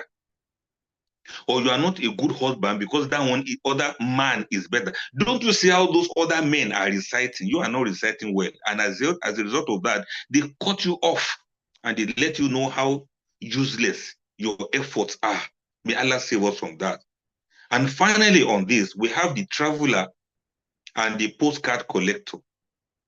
You see, if your spouse looks at you or your spouse looks at the marriage as that of a traveler, they cherish their partners as, they have uncharted territories in their lives. And they are on a journey with their partner, and this journey shifts with surprises at every turn and every detour. They pack light, they don't carry heavy loads. They are ready for detours once in a while because the adventure is in getting lost together. They are not worried about, okay, you are going this way, I'm going this way. They go with you wherever you are going. This is when you are lucky to have a spouse that looks at marriage as a travel. We are traveling together. We can take the right turn. We can take the left turn. We can make mistakes sometimes. We correct it again. We can quarrel in the journey. We correct it again. As we are traveling in life, husband and wife, we are cherishing and experiencing the beauty of the sceneries that we see all around us. Allahu Akbar. I pray you all get spouses, and I pray your spouses will be like that traveler. They travel together, they do things together.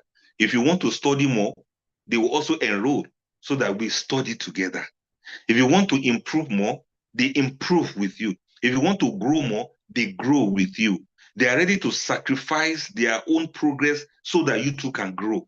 They are ready to go along the way with you. They go the long journey with you just because they want you to be successful in life.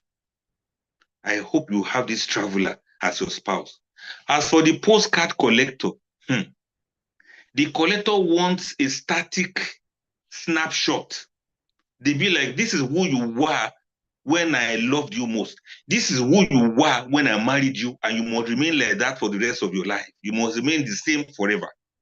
They be like, okay, 50 years ago, I'm exaggerating, 50 years ago when we married, this is how you were. You are supposed to still be like that now, or you are useless. They press love like a rose between pages. Beautiful rose, but brittle and long since drained of life. It's like when you pick a flower and you put it inside a book and then you press it together because you are a collector. At the end of it all, you don't benefit from that flower and the flower doesn't benefit from itself. The beauty becomes brittle and it is no longer useful as a living flower again. So a collector is somebody who collects things from here and there.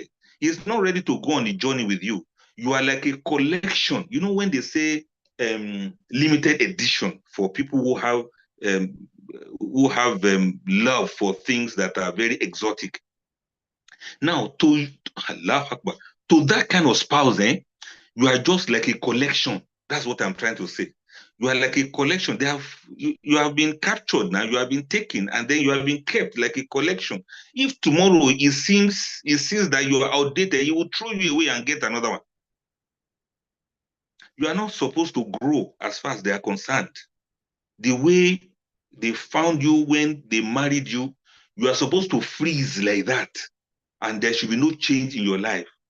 You are not supposed to study more. You are not supposed to grow more. You are not supposed to become anything. Just remain like that because you are a collection as far as they are concerned. And if tomorrow they don't like that collection again, they throw it away and they go collect another one. May Allah save us from that. Now, let me begin to wind down now. You see, I'm trying to say that it's all about the choice of vision, how couples look at each other. Every metaphor we have used so far is a question. Do you see your spouse as a project or as a masterpiece? Do you see each other as a locked door or an open road? Do you see each other as a verdict or as a prayer? Do you see each other as an ATM or as a helper? Or is your spouse just a mother or a father of your child or a garment for life? And the Quran gives us the ideal model of marital perception. When the Quran says, Hunna libasul lakum wa antum libasul lahunna. They are a garment for you and you are a garment for them. This is how we should look at each other. What does the garment do? It covers, it protects, it warms, it beautifies, and it conceals our flaws. Are you your spouse's garment or their critic? Do you cover their weaknesses or you display them to the world? Do you beautify them with your love or do you expose them with your bitterness? When a couple sees each other as garments, they nurture the softness, they nurture the warmth, and they nurture the trust they have in each other. But when they see each other as adversaries, they begin to tear at the very fabric of their union. The Quran has already told us, you should be a garment to me and I should be a garment to you. I should see you as my garment and I should be to you a garment that will cover your secrets, that will protect you and that will warm you up and that will beautify your life for you. Let me now ask you again, what do you see when you look at your spouse? The eyes are not just windows, they are filters, stained glass through which we color the world. And nowhere is this truer than in love, than in marriage. You see, if you are a thief, if you are a cheat, you have this paranoia. A thief suspects every hand is reaching for their pocket. A cheat hears laughter and assumes it is at their expense. And when they look at their spouse, do you know what they see? When they look at their spouse, every late night is a secret. Every text notification is a betrayal waiting to unfold. They do not see a person, they see a reflection of their own shadows. Love to them is not a bond, but a ledger, constantly audited for discrepancies. But here's the tragedy now.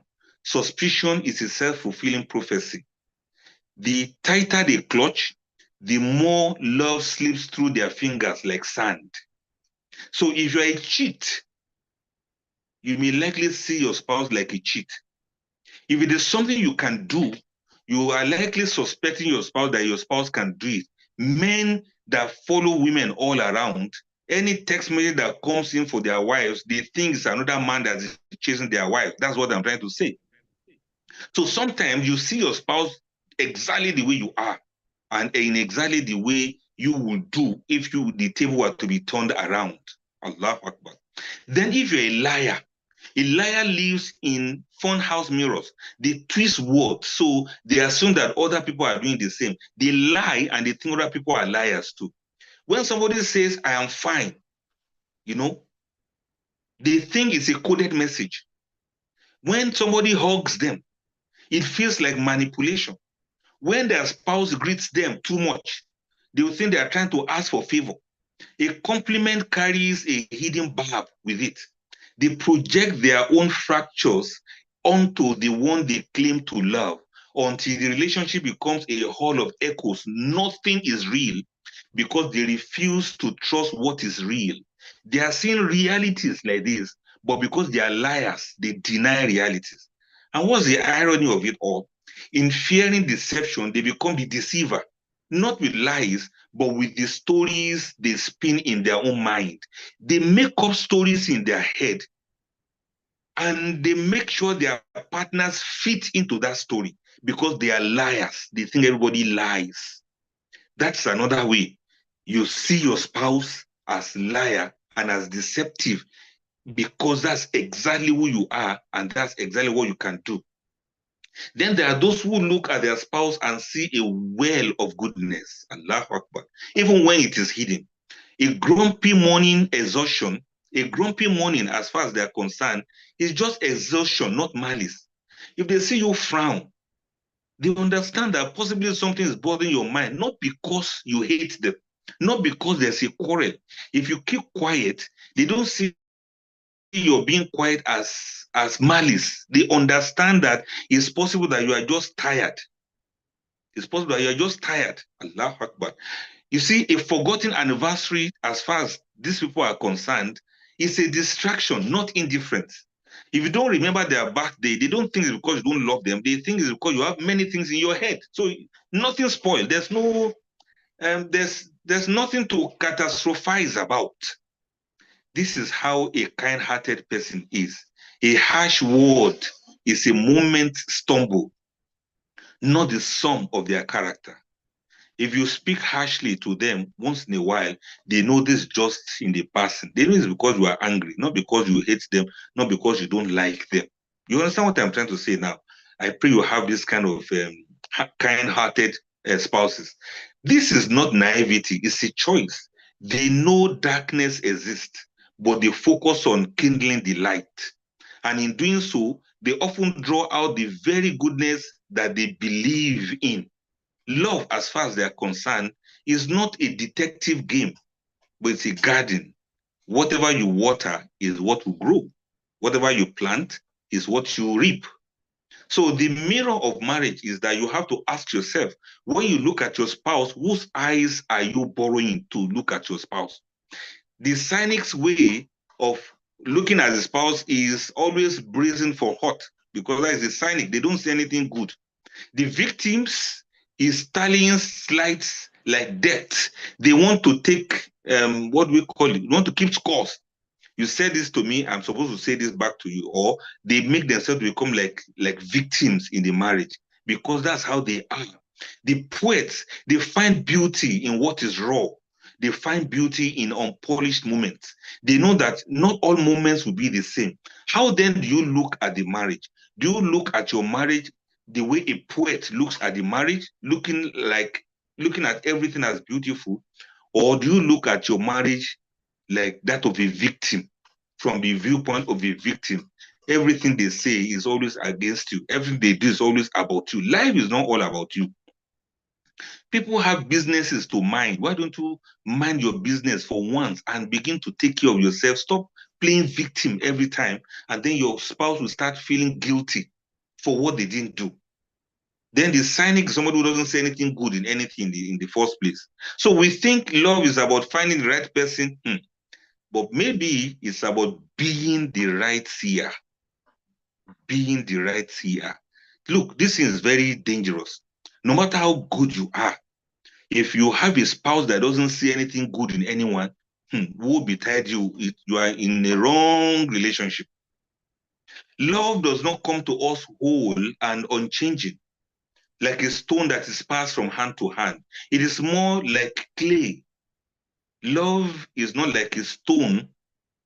Love is like a clay that is shaped by how we hold it, how we mold it by the pressure of our attention, how we colored it by the light we choose to see it in. Every glance we give our lover is a decision to see the scar or to see the smile, to see the weight or to see the wings, or to see the closed door or to see the open road. We have to decide what we want to see. This is the point I'm trying to make here. You have to decide what exactly do you want to see. We imagine that we see clearly, but sight is never neutral. The eye is not a camera. The eye is an artist. It paints what it expects to find. The suspicious heart will turn an unanswered text into betrayal. You understand what I mean? Because your heart is full of suspicion already. If your text is not answered, or you call and your spouse doesn't pick it up, as far as you are concerned, in your head, you have already been betrayed. In your head, you think your spouse is in a place where they shouldn't pick call. That's why they didn't pick call. They shouldn't pick call because they are doing something bad against you. You see, the generous one will make a hospital room that will be holy with devotion. Somebody that is generous will look at the other spouse with the eyes of generosity. Both of these people are looking at the same life, they are looking at the same love, yet they inhabit different worlds. They don't see the same thing. And this is where the major aspect of what we say when we say whether couples can marry each other, when they say they are complementary, right? We say they can complement each other, or we say they are compatible. Yes, thank you. May Allah bless you. Oh, may Allah increase your wisdom. Yes, compatible. This is when we say whether they are compatible or not. Compatibility has moved on. Compatibility is not the way we were looking at it. Compatibility now is, how does this person look at life? Does he look at life the way I look at life? Then how does this person even look at me itself? You look at yourself and you think that's where your spouse looks at you. You might be very wrong. Oh, Allah save us from spouses who only see bad things in us without seeing the good things. This is the secret. Love is not just something that we feel.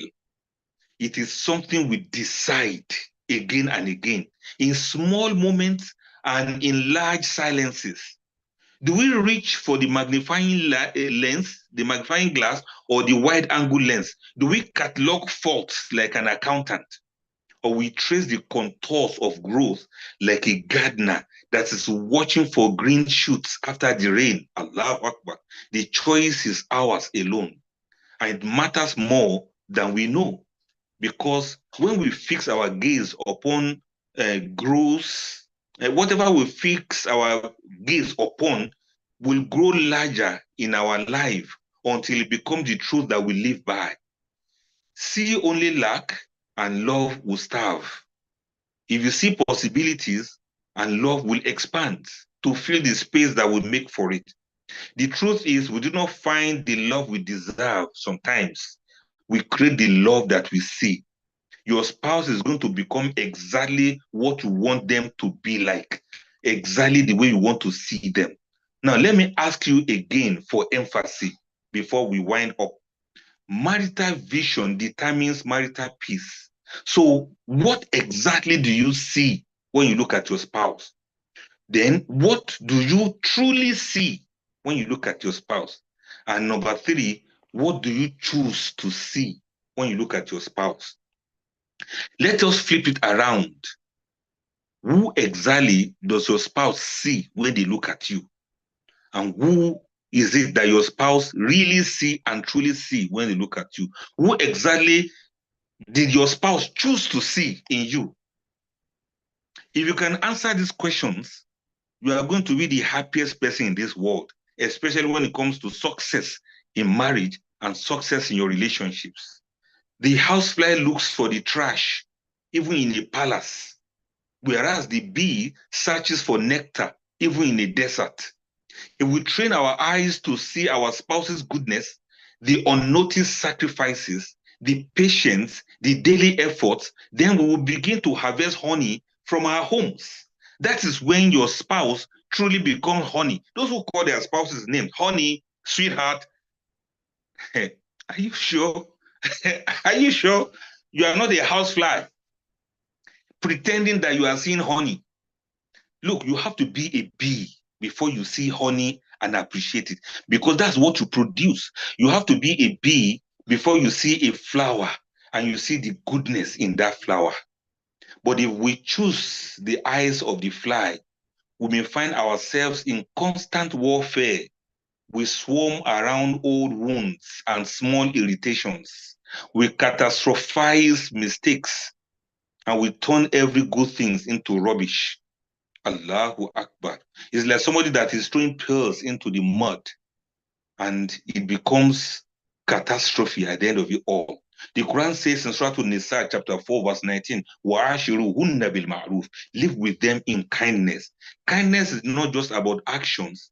It begins with how you see and how you look at the person to whom you should show the kindness. The day you are wise enough to see your spouse as an act of ibadah, just like we discussed the other time, that's the day you begin to see clearly and you begin to see your actions and your inactions as something that Allah subhanahu wa ta'ala is going to question you about in the day of judgment.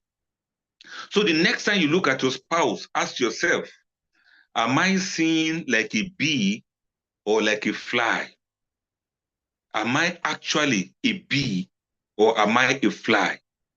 Whichever one you are, if you're a bee, please continue to be the bee, because inshallah, all you will see will be flowers and beautiful things around you. Your spouse will become the flower.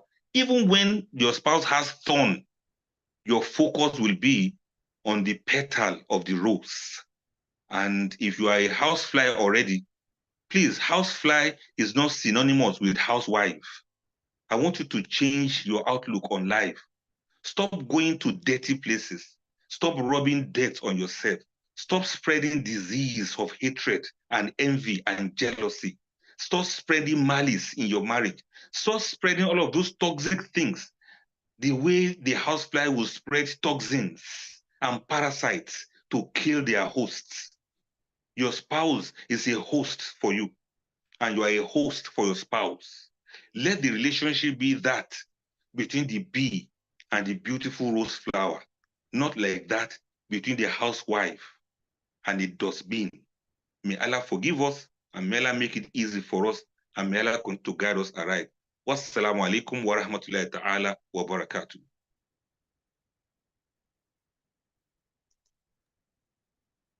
Alaikum assalam wa rahmatullahi wa barakatuh.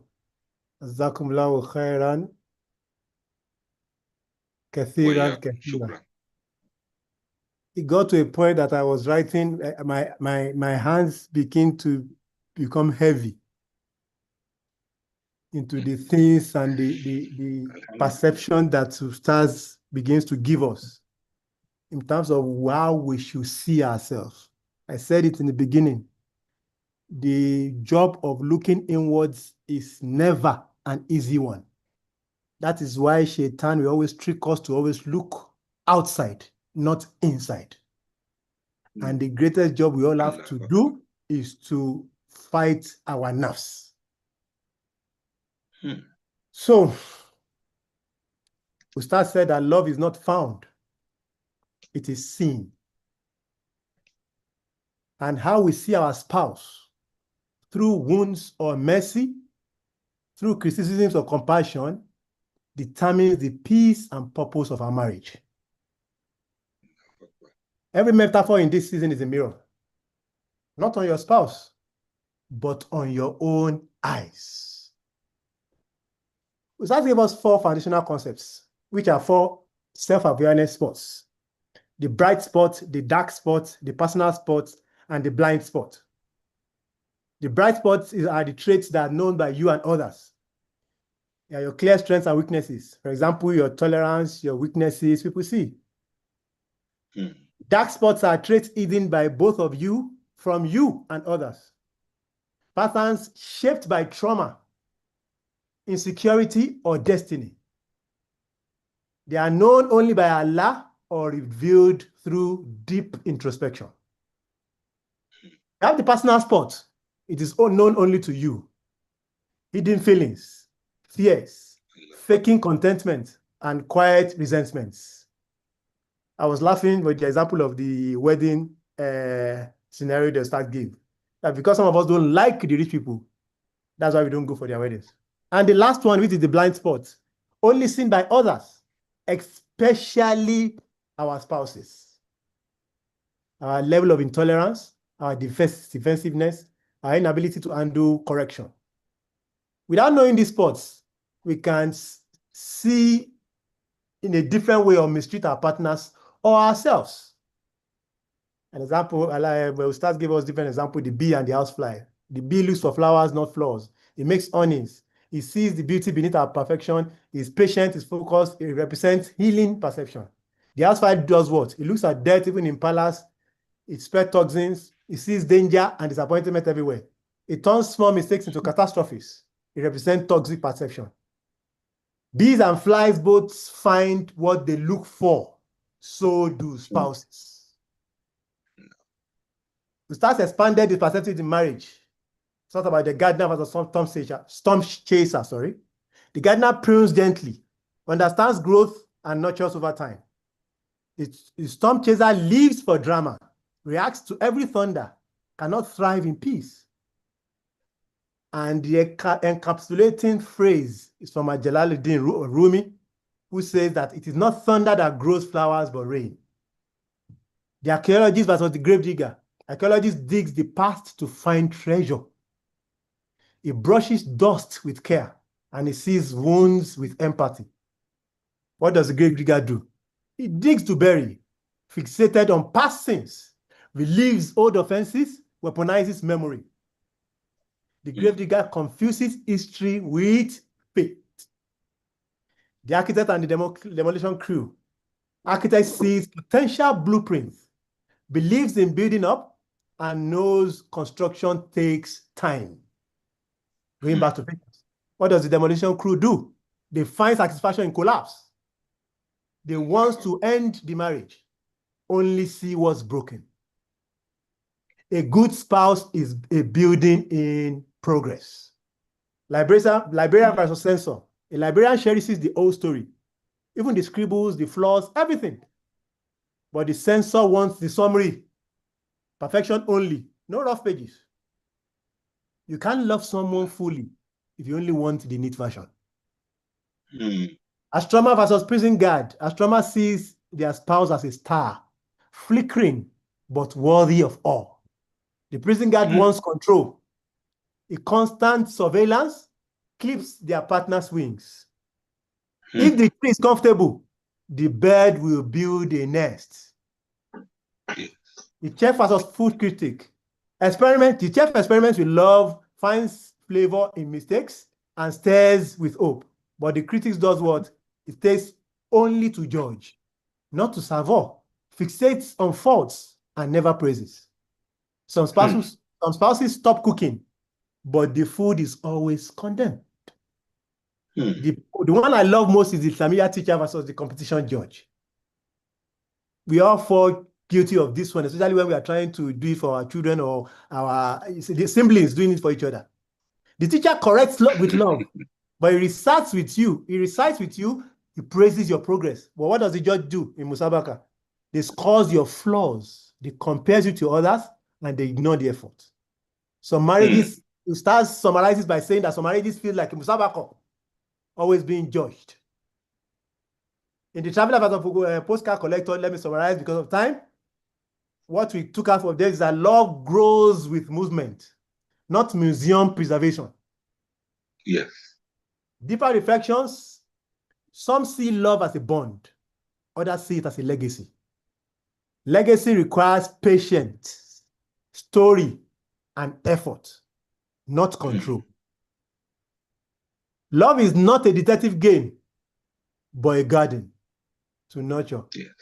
The tighter the clutch, the more love slips like sand. The eye is not a camera, but a partner. Or sorry, but a painter. Yes. It paints what it expects to find. Love is shaped like clay, not carved in stone. Yes. That's giving us a Quranic reference, which is Surah of Nisa, verse 19. Live with them in kindness. Focus not on what they lack, but how you deal with them. And what are our final reflection questions that Ustaz asked us? When I look at my spouse, whose eyes am I using? A critic's or a poet's? Another question. Do I help shape their goodness or only amplify their flaws? Am I looking for evidence of failure or reminders of beauty? What do I see? What do I want to see? How does my spouse believe I see them? The next time you look at your spouse, ask yourself, am I seeing like a bee or like a fly? Bees look for nectar and give life. Flies seek decay and spread disease. We must be a bee before we can produce honey. And when we fix our gaze on goodness, love will grow. May Allah make us spouses who see with light, not wounds. Who build, not break. Who cherish, not compare. May He protect every marriage here today and heal those that are struggling. Amen. Amen. Jazakumullah khairan for Sheikh ChatGPT.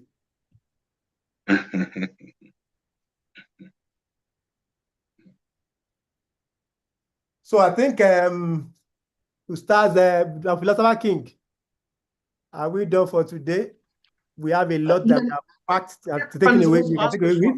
May Allah make it easy for all of us. Let people ask Philosopher King, questions. Bismillah. Let people ask questions. Ask for questions. Oh yes, question time. Assalamu alaikum. Yeah, there are some questions in the chat. Already? Okay. Yes. Let me see.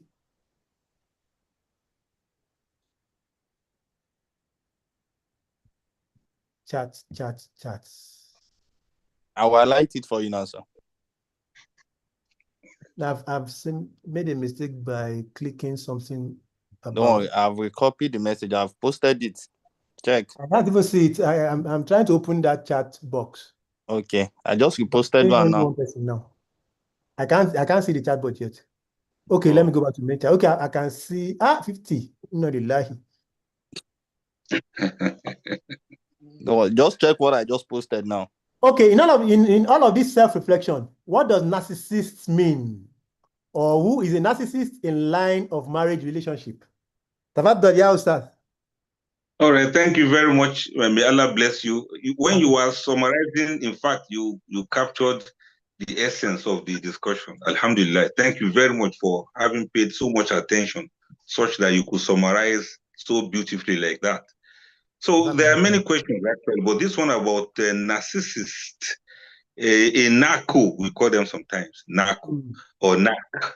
Narcissists are people who only believe in themselves. They see, they look for grandiosity and vilify themselves by running other people down. I'm trying to have a crude definition of narcissism, a very simplistic one. They are people who see themselves far and above others. They can be very manipulative. They can also be very malignant.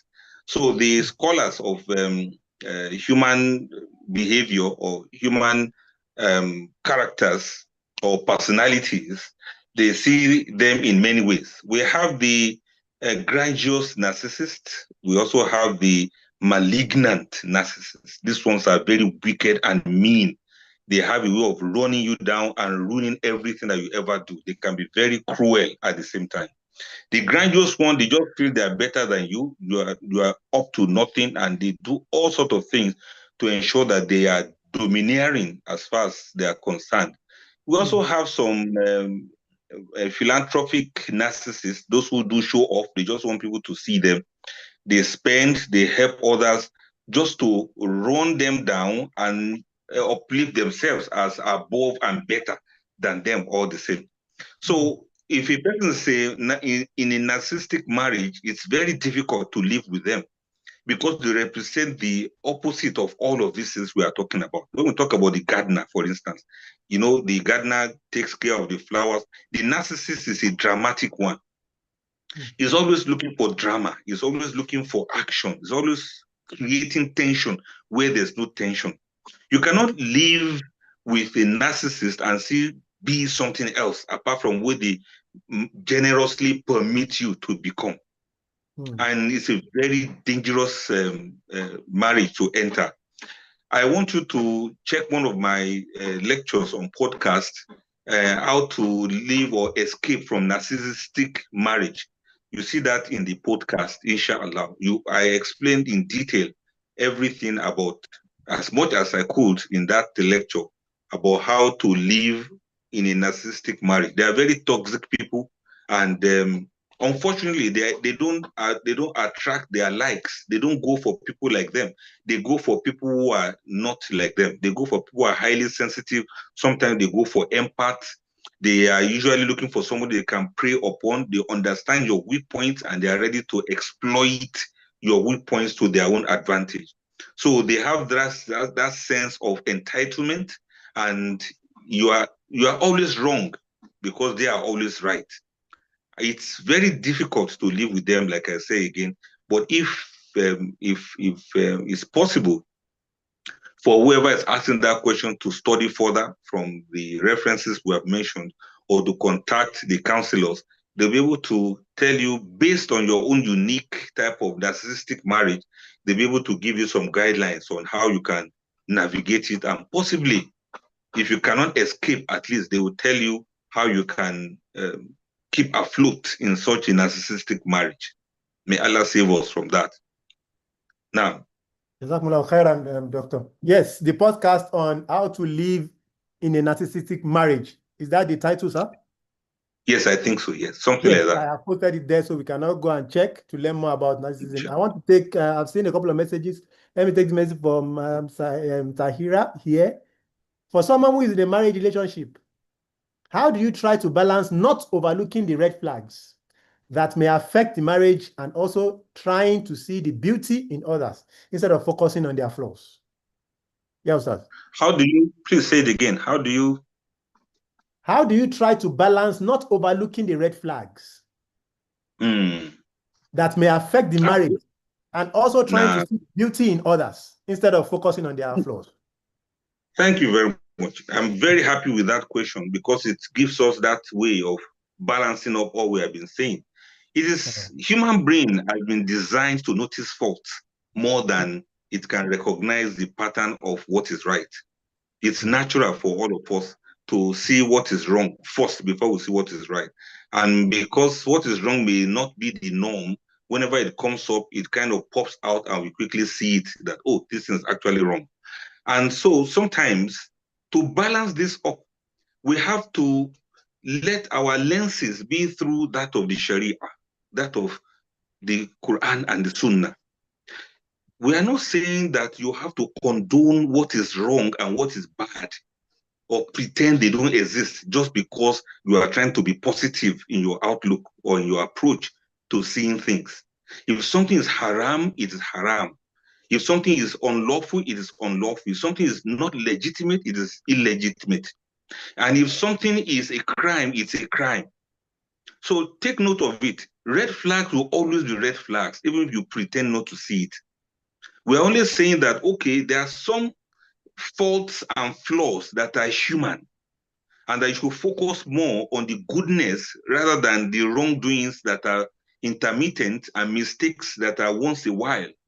That's what we are saying. But we are not saying that if there are injustice or there are cases of violence or there are instances of domestic abuse, we are not saying that you have to see it as if it's a good thing. It's not a good thing.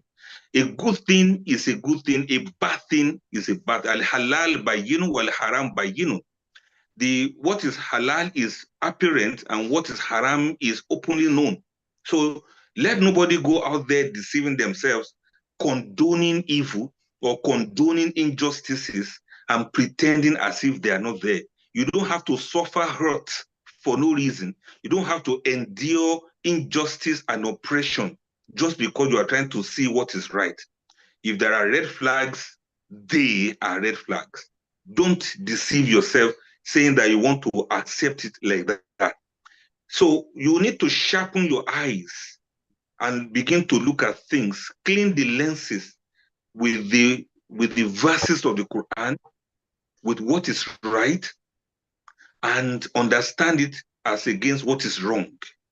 That's what I want to really emphasize. When we say balancing it up, you have to balance it up. If there is red flag, please, understand that there are some things that are red. Take, for instance, now, for a lady that wants to get married, this guy doesn't pray. He doesn't make salat. You can't just look away as if it doesn't matter. Salat is what makes the person to be a Muslim. So if you are interested in marrying a Muslim, salat is a precondition. Or somebody is a criminal. He does some businesses that are. Boss, you're right. You want big things along with your. Sorry, was that meant for us? No, it wasn't. It wasn't. Sorry. Thank you. Somebody does an illegal business, for instance. He's a drug peddler, or he does some things that are maybe human trafficking, or the person is doing a lot of inhumane things, criminal activities, for instance. Those are serious red flags. You don't have to look at it in another way. Accept it the way it is, that this is a crime and it's not something you can condone. Or if you are being abused in a marriage, is beating you up, is slamming the door on you, or she is threatening to kill you, don't think there's any other way of looking at it apart from the way of being on your heels. You got to run with your life sometimes.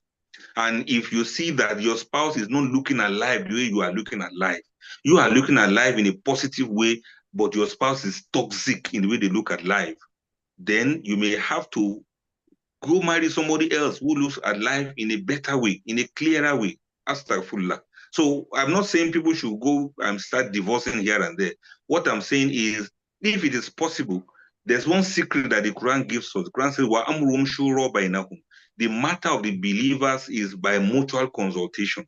I want to suggest, regardless of the fact that you can see it clearly by yourself, I want you to suggest discussing with a learned person, a counselor that is trained, or a psychologist that understands human behaviors very well. They can help you to analyze what you're actually seeing. If they are truly red flags, or you are the one that is colorblind, they'll be able to put you through. Once you are sure of what exactly it is, then you are free to take your decisions without looking back at all. I mentioned the importance of making consultation because sometimes our judgment may be wrong. And sometimes some people have done some nasty things in the past, but they have changed. But you cannot know that they have changed unless a therapist is able to probe and see that these people are now free from the trauma that they are coming from in their lives.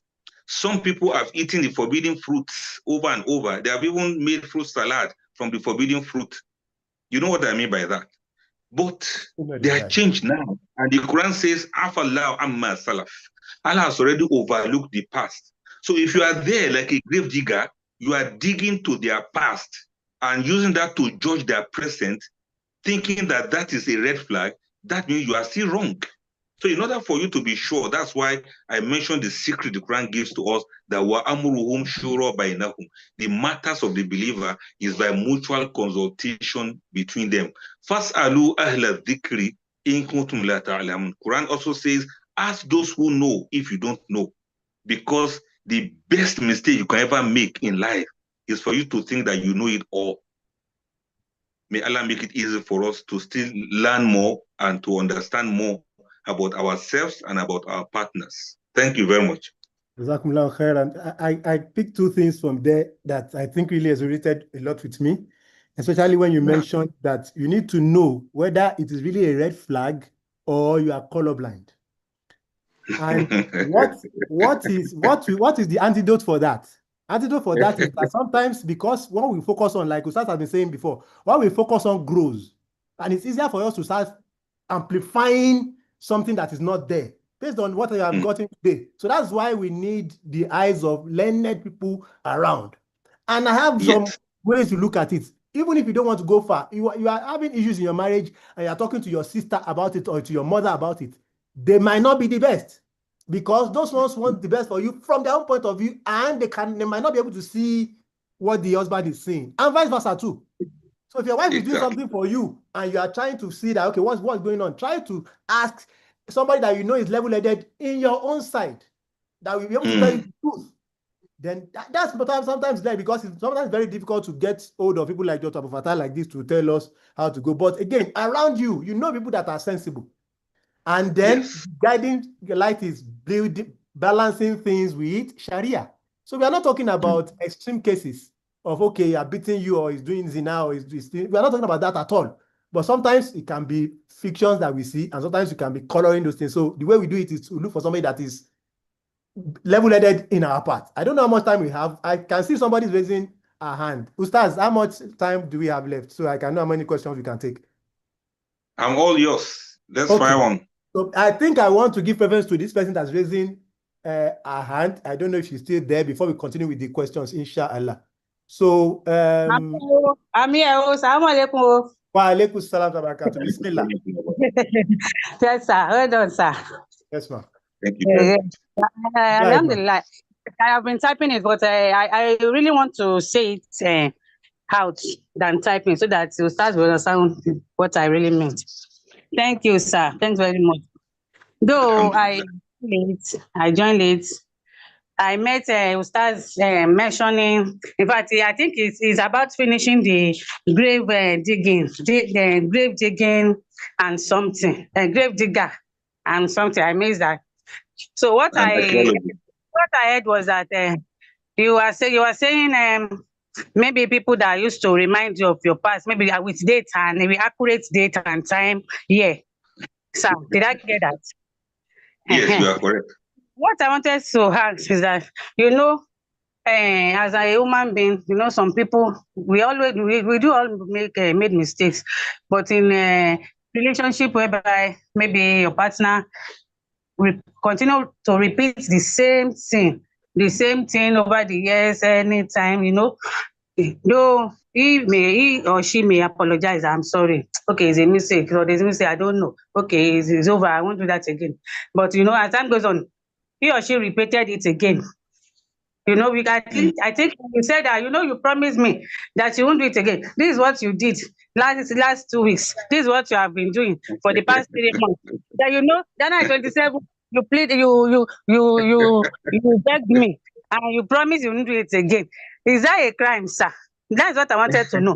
Because sincerely, I'm the one that keep records. So I keep records because it depends on who I'm dealing with. Some people, you can say, hey, they will say it's me you said. It depends on who I'm dealing with. I keep records, sir. So I wanted to know if it's bad, so that I will just cancel everything. I will just delete it in my mind and reframe myself, and to wash my mind away from it. Because that's why I asked. In fact, I was very happy when I met this exactly what you are discussing then. I'm very, very delighted. So I wanted to know, sir, if it's a crime, if it's not good, so that I will just raise it. Because I keep records out. Assalamu alaikum. I understand. Brahman, thank you very much for that. You see, you just showed the example of a grave digger now, you know, you will not encourage somebody to grow like that when you keep referring to their past. And understand this thing very well. Some people, they are wired by virtue of the traumas they have been through in the past. You know, they are wired. Can you hear me? So they are wired to be like that, and they need some therapists that will remove some of these things from their wiring. Some people, okay, let me give you an example now. Somebody who is addicted to substance abuse. There's nothing you will say to the person that the person will not go back to it, because this is a matter of addiction. And it's not only drugs that people get addicted to. People get addicted to in situations, they get addicted to circumstances, they get addicted to some characters, they get addicted to some behaviors. And some people have personality disorders that makes them to keep repeating the same thing over and over again. It is beyond their will. Some people are not able to stop this thing, so they need help. So the moment you see that the person keeps doing it over and over again, that is a sign for you to know that this person needs help of a therapist or a counselor or an expert in any of the fields that deal with human behavior and reshaping human characters. In fact, it may even be rukia that the person needs so that the person can stop. So it's not ordinary every time to just say, I told you not to do this, you did it again. In fact, sometimes referring to the past over and over again will keep renewing the wound. It's like somebody who has wound on the hand and you have bandage covering it so that it can heal. But you go there, keep opening it over and over again. It will not heal. The person will not be cured that way. So I want to appeal to you. A grave digger is always a grave digger. There's hardly anything that is so good in it. But if you're an archaeologist, you will know that this person is the treasure. You do not hate that person.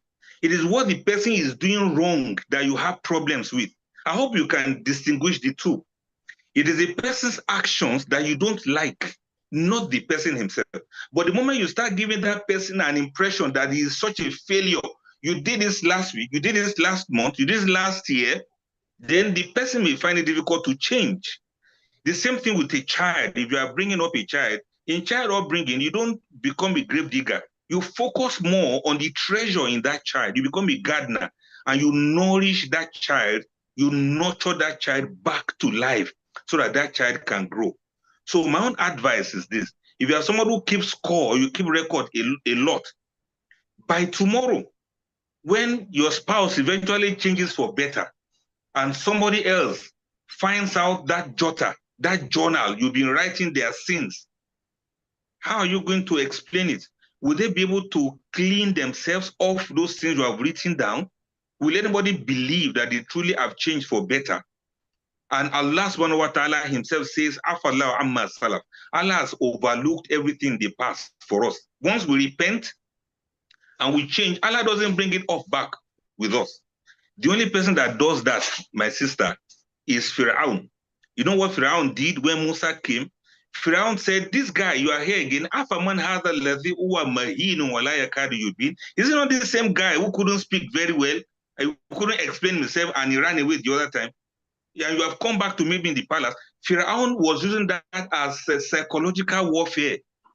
He wanted to defeat Musa and he kept mentioning Musa's faults to him so that Musa can be demoralized and depleted. So if you have a spouse and you want that spouse to do well, please don't dig any further. Stop digging. It hurts them. It affects them. It demoralizes them. It makes them feel as if they are failing. It makes them feel as if they are not good for anything. So please, madam, don't bring it up again. Whenever they make the mistake, acknowledge the improvement. Make your correction and let's move forward. Praise what is good in them. Focus on the good things. So long as it's not red flag as in, committing crime and things like that. Even if somebody is committing crime, of course, you know that you have to inform the law enforcement agencies sometimes so that they can discipline that person. Person can do terms of 2 months, 3 months, or pay some fine so that the person will have some brain reset. You know what I mean? Yes, the person will wake up. But when it comes to matters of attitudes or habits, or you done it again and don't want you to do it again, those kind of things, even if the spouse is a womanizer, let me put that way. Do you know some people are addicted to womanizing? Some of them, they don't want to do it again. Some of them know that the Sharia doesn't want this. Some of them know that this is hurting their families. But womanizing is a form of addiction, whether we like it or not. Because any moment they are alone, they are thinking of that. Womanizing is like somebody who masturbates. It's an addiction. So pity them, because they have something that's beyond what they can control. And we have to handle them with care because they have problems. It's a disease. I'm exaggerating it that way. Let's call it a disease. If somebody has a disease, you don't keep complaining about the disease. You go to the doctor. You consult the specialist so that they can diagnose and they can recommend. If you go to the doctor and you say you have fever, the doctor will not believe you, even if you swear with the Quran. Well, wallahi, doctor, I have fever. He will say, let's go run some tests. It's after running the test that he can confirm to you that what you have is actually fever or not, or the kind of fever it is: yellow fever, blue fever, red fever, madness fever, being broke fever, poverty fever. Then the doctor can be able to tell you that this is the kind of fever that you have. In fact, sometimes the doctor will tell you don't have fever at all. Just go and rest. You have not been rested. Get it? So what I would submit is, let us not be grave digger. Let us be gardeners instead. There are two ways people plant things. People will plant a human being that is dead. They plant a corpse in the cemetery, but people plant seed in the garden. The difference between a cemetery and a garden is in what is planted in the two of them. When they plant a corpse, they don't expect the corpse to grow or to reproduce. But when they plant a seed, the seed will spend some time under the ground, but the seed will grow. We plant the seed so that the seed can grow. So in your approach to your husband, you only need to know that I've planted mango tree, or I've planted the seed for orange.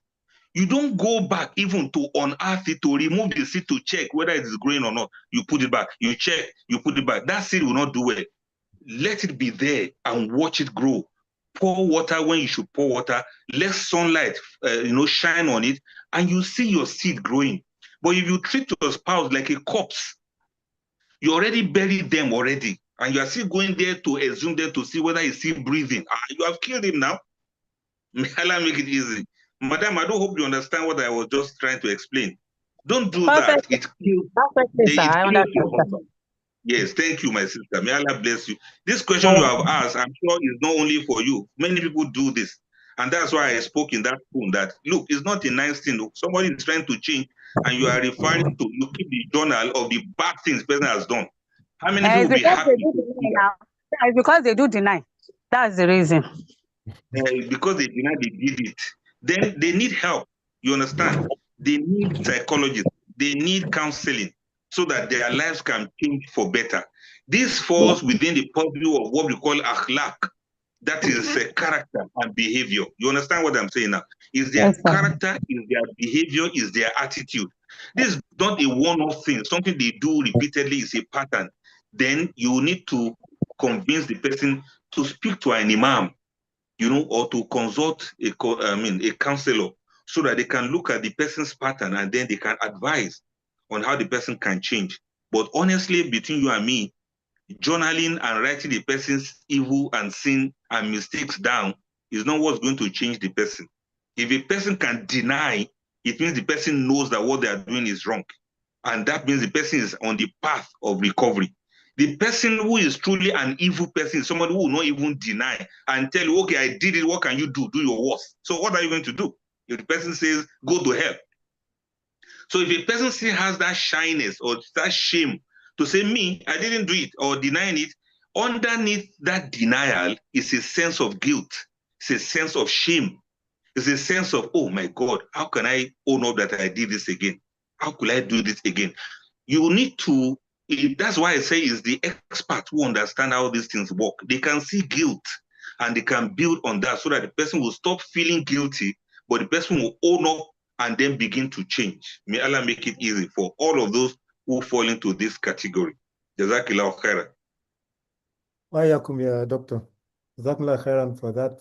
Just like you have said, Doctor, majority of us will see ourselves in different lights in these negative things. And how Allah has given us the example in the Quran, just like the example he gave of Fir'aun. It's not for us to see bad things in people. It's for us to see what are those traits that we are exhibiting in one way or the other, which is this grave digger perspective that you've given us. In one way or the other, some of us might be showing it. It might not be so paramount, but it is there. So how do we self-reflect and leverage on every tactics that Ustaz has told us here now? May Allah continue to guide all of us and make it easy for us on this jihad journey. I think we take one or two more questions because of time. Ustaz, let me take this one about polygyny. And another one is very interesting about this one. I would like us to take that too if you cannot take it anymore. Say, Assalamu alaikum, jazakallah khairan to the organizers. Please, I'd like to ask how one can use these tips, both pre and post polygyny. Like we know, feelings are likely to change post polygyny. Thanks. You mean how we can, the way we look at each other to yes, put it into tips. polygyny? Yes, the tips of the time, whether we want to be gardeners or we want to be architects and all that. You know, when we do polygyny, the feelings we have towards each other, especially the wife to the husband, might change because now you have gone to do something extra. So how do you now manage those emotions that will come in for you at that time? Because that's what I said, like we know, feelings are likely to change post polygyny. So how are you going to use this to help ourselves? Okay, let me mention first that you will find some of the lectures on emotion. The playlist is called Emotions on YouTube. On my YouTube channel, you will find a lot of talks about polygyny, about polygamy, the emotional responses to polygamy. In fact, why some people hate polygamy, you will see all of that there. But as it is, it depends on what we understand about each other, and it also depends on what we see about each other and why we do what we do. Some men, they just see themselves as umbrellas, and they think they're supposed to cast shade and shadow on everyone. Some men see themselves as big tree, and as many birds as possible can come and live inside. They are comfortable with it. So if you are one of the birds that's living inside that big tree, then you have to be tolerant of other birds that want to stay there. Now, let me be very brutal about this now. It is not all about how you feel. Sharia is concerned about your emotions, but life is not all about your own feeling. In the Sharia, one of the paradigms or one of the things we learn about Sharia is that the interest of the community supersedes personal interest. That's one of the prisms of Sharia. The interest of the community supersedes personal interest. The interest of the collective is given more priority over personal interest. I don't want to say selfish interest, so that I will not have over-exaggerated it. So please, whatever reason the man has to go into polygyny, we still have to respect his own reason also. And so long as his reason is founded in Sharia, in what is upright, in what is righteous, in what is acceptable, and in relation to the justice and other conditions that Sharia has put in place, especially when it comes to equitability, then he has the right to go ahead and do that. Let us not deceive ourselves. We have the situation at hand now. Every country in the world, they are seeking ways of dealing with this matter of ladies that are stranded outside. And these ladies, they have not offended anyone. It's just life. A lady has been married for like 20 years. Her husband dies. She has children that are just growing, and she wants to remarry. And you say she can't marry your husband. Well, it depends how you see your husband. Is he your lover or your personal property that you put caveat, no entry, or nobody should come near this? Maybe some of us will even put on the as a notice in front of our house, beware of dogs.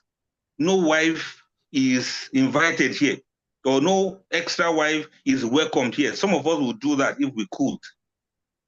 I want us to not shun the importance of going for proper counseling before you go into polygyny as a man. You have to check your intention. Actions are judged according to intention, not because of your desire.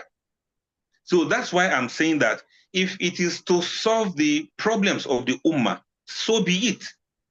If it's to solve the problem of the society, of the community, so be it.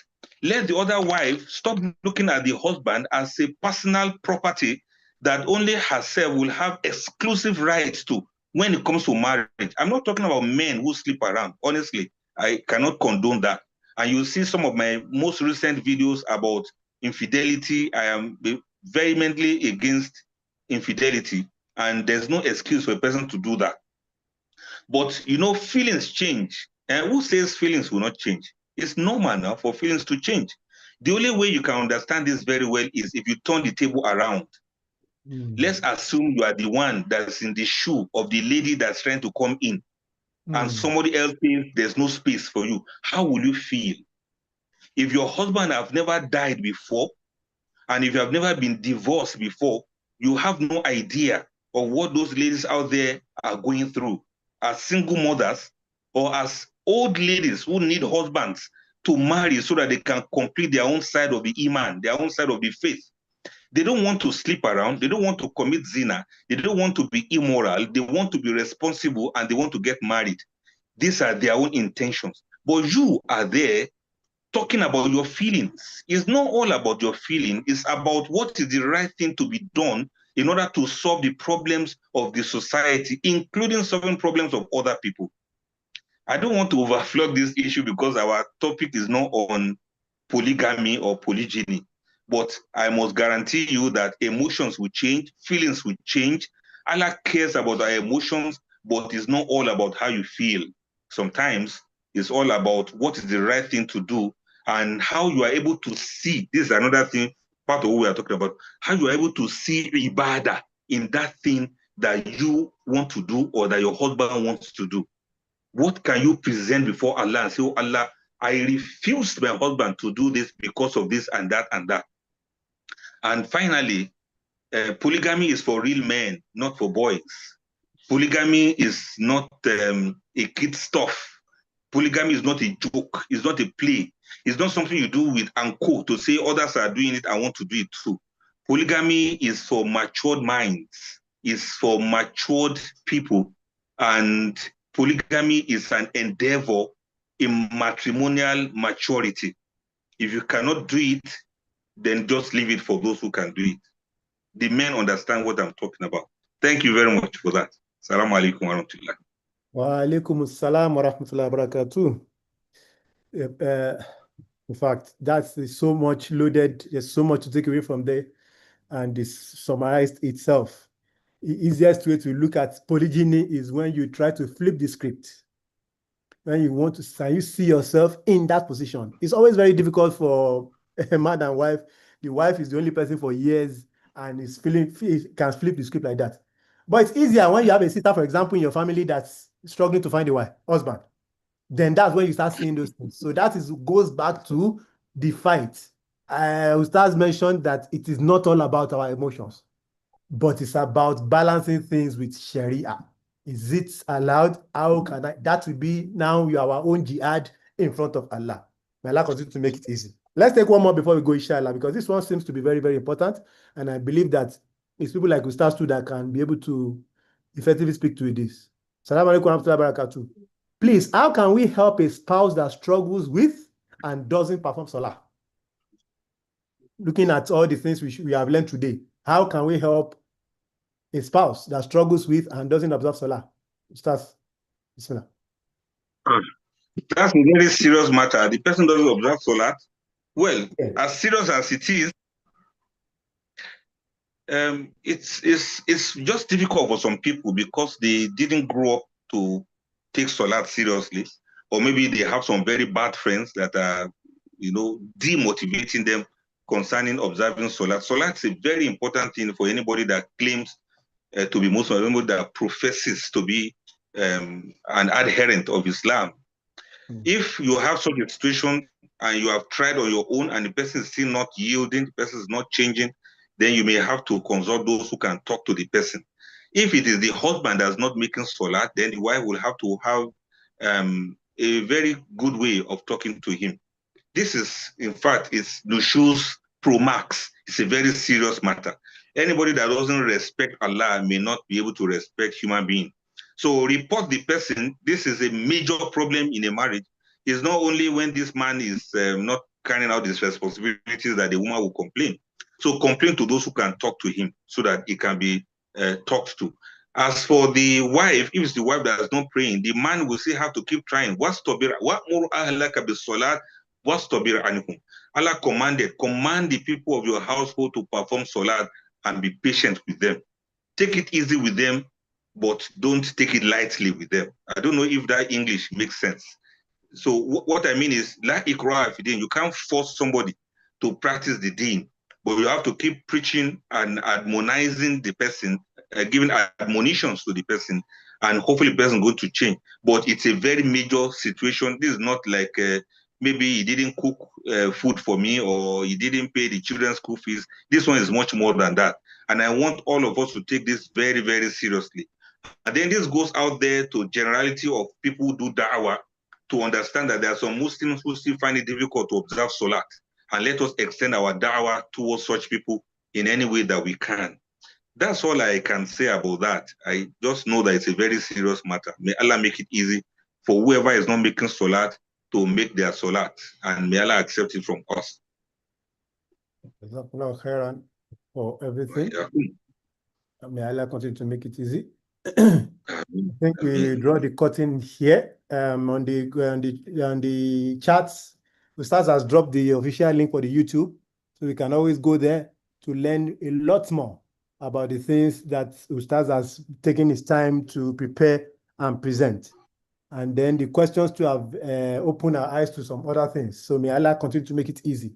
And again, this is a journey that we all have as Muslims, and the fact that we are all travelers in this world, we are fighting our nerves against all these things that Allah is going to give us.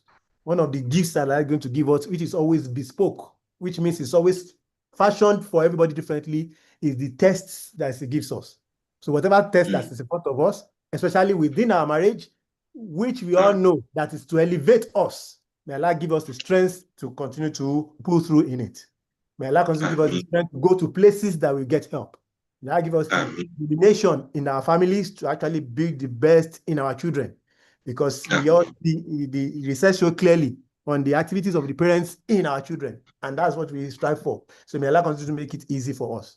Doctor, and for everyone that has been part of it, I'm sure that this is something that happens every week. Please, you can join us again next week with another moderator, but again with our esteemed Dr. Abdulfatah Adeyemi. Jazakumullah khairan for your time and for everyone. Assalamu alaikum. Wa alaikum salam wa rahmatullahi ta'ala wa barakatuh. Philosopher, are you there? Yeah, mashallah, mashallah. Thank you for moderating this session. You have equally moderated, and you have also given us lecture for your for the way you try as much as possible to summarize. So mashallah, we appreciate that. So mashallah, thank you for that. We'll still call you some other time to moderate for inshallah. Thank you. I want to give Ustaz again. Should I say three busa? We have prayed for him. We have really prayed for him. In fact, the class, my book is filled up here. It's really filled up here. Mashallah. Thank you for that, inshallah. I hope we just want to understand one thing. The real aim of education is not knowledge, but action. So let's try as much as possible to put those things into action. Sometimes someone has asked me and said, come, all these Baynakum counseling center that people are doing, what is really still happening to marriages? What is still happening to marriages? When you keep talking like this and marriages still keep going left, right, what's happening? Just the problem is that people don't take those things into use. They will enjoy it. Ustaz have spoken. He has done this. Immediately just leave this place like this. Look at their spouse again. It's another problem. So let's put them into practice because we are equally going to be asked about what we have just heard. They told you, you heard it, you understand it, you heard Ustaz when he said it. But what is the action? That is the most important thing of all that we have been hearing. So let's try as much as possible. Let us see those changes in our society. Let us see them in our personality. Sometimes somebody will talk to you and you'll be surprised. Should you be following Ustaz all this while? Should you be following Ustaz? I've been following. Are you not listening to what he's saying? Ustaz has said this so place. He has said this so place. Why are you not putting it into practice? So let's try as much as possible to put them into practice. That is the cocoa of all the cocoa. So I want to appreciate all of us. We have been coming. We have been patient. We have been waiting. I know the YouTube is filled up. It's really filled up. MashaAllah. Thank you for being part of us. We really appreciate it. Next week is another important one, inshallah. But that next week, you may not see me. Yeah, because we are having our training next week, inshallah. So as this one is going, our training will also be going in the other side. Yes, it's still open. If you still want to join the Baynakum marriage counseling course, it's still ongoing. We are still accepting registration. So you can chat us up and tell us you want to be part of that marriage counseling course. It's just for us to also see how the Ummah will, Ustaz is doing it. He has given us all these chances. If you can see Coach Bankole now is part of what Ustaz has made him to be. And we have many, but we are not enough. And that's why we are still recruiting more and more and more of us so that we come. Yeah. Any sponsor for the training, if you can sponsor other people, mashallah. You can try to sponsor other people and make it easy. Yeah, Baynakum has tried to subsidize this training to the minimum. Father, I could remember when I sent to Ustaz, I said, no. Reduce it to so amount. Things are not really happening. I said, Ustaz, and it was reduced. So may Allah make it easy for us. Ustaz, I want to appreciate you once again. I want to appreciate each and every one of all the coaches in the house. You are supposed to have said one or two things, but because we don't have time again, next week we are going to spoon it more so that coaches will also talk before we start come up. May Allah make it easy. Assalamu alaikum wa rahmatullahi wa barakatuh. Wa alaikum assalam wa rahmatullahi wa barakatuh. See you again next week, inshallah. Assalamu alaikum. Wa alaikum Wa alaikum assalam wa rahmatullahi wa barakatuh.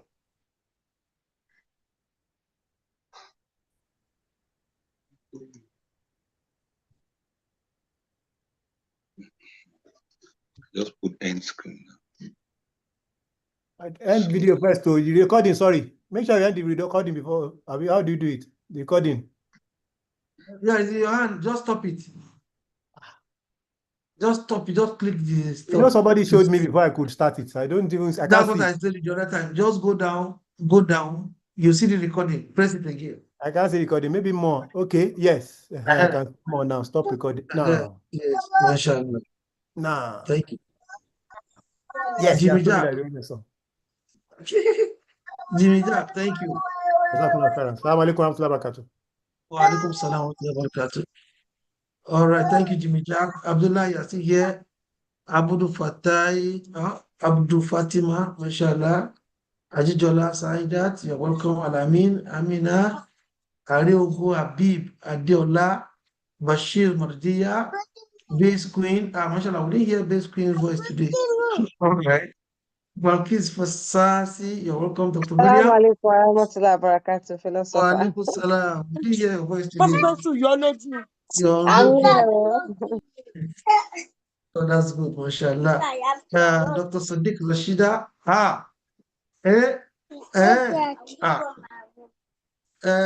Kochi, he didn't say anything. Last week lecture is yours, Dr. Sadiq Rashida. He did not say anything to last week. To may Allah make it easy. Thank you for coming. You're also welcome.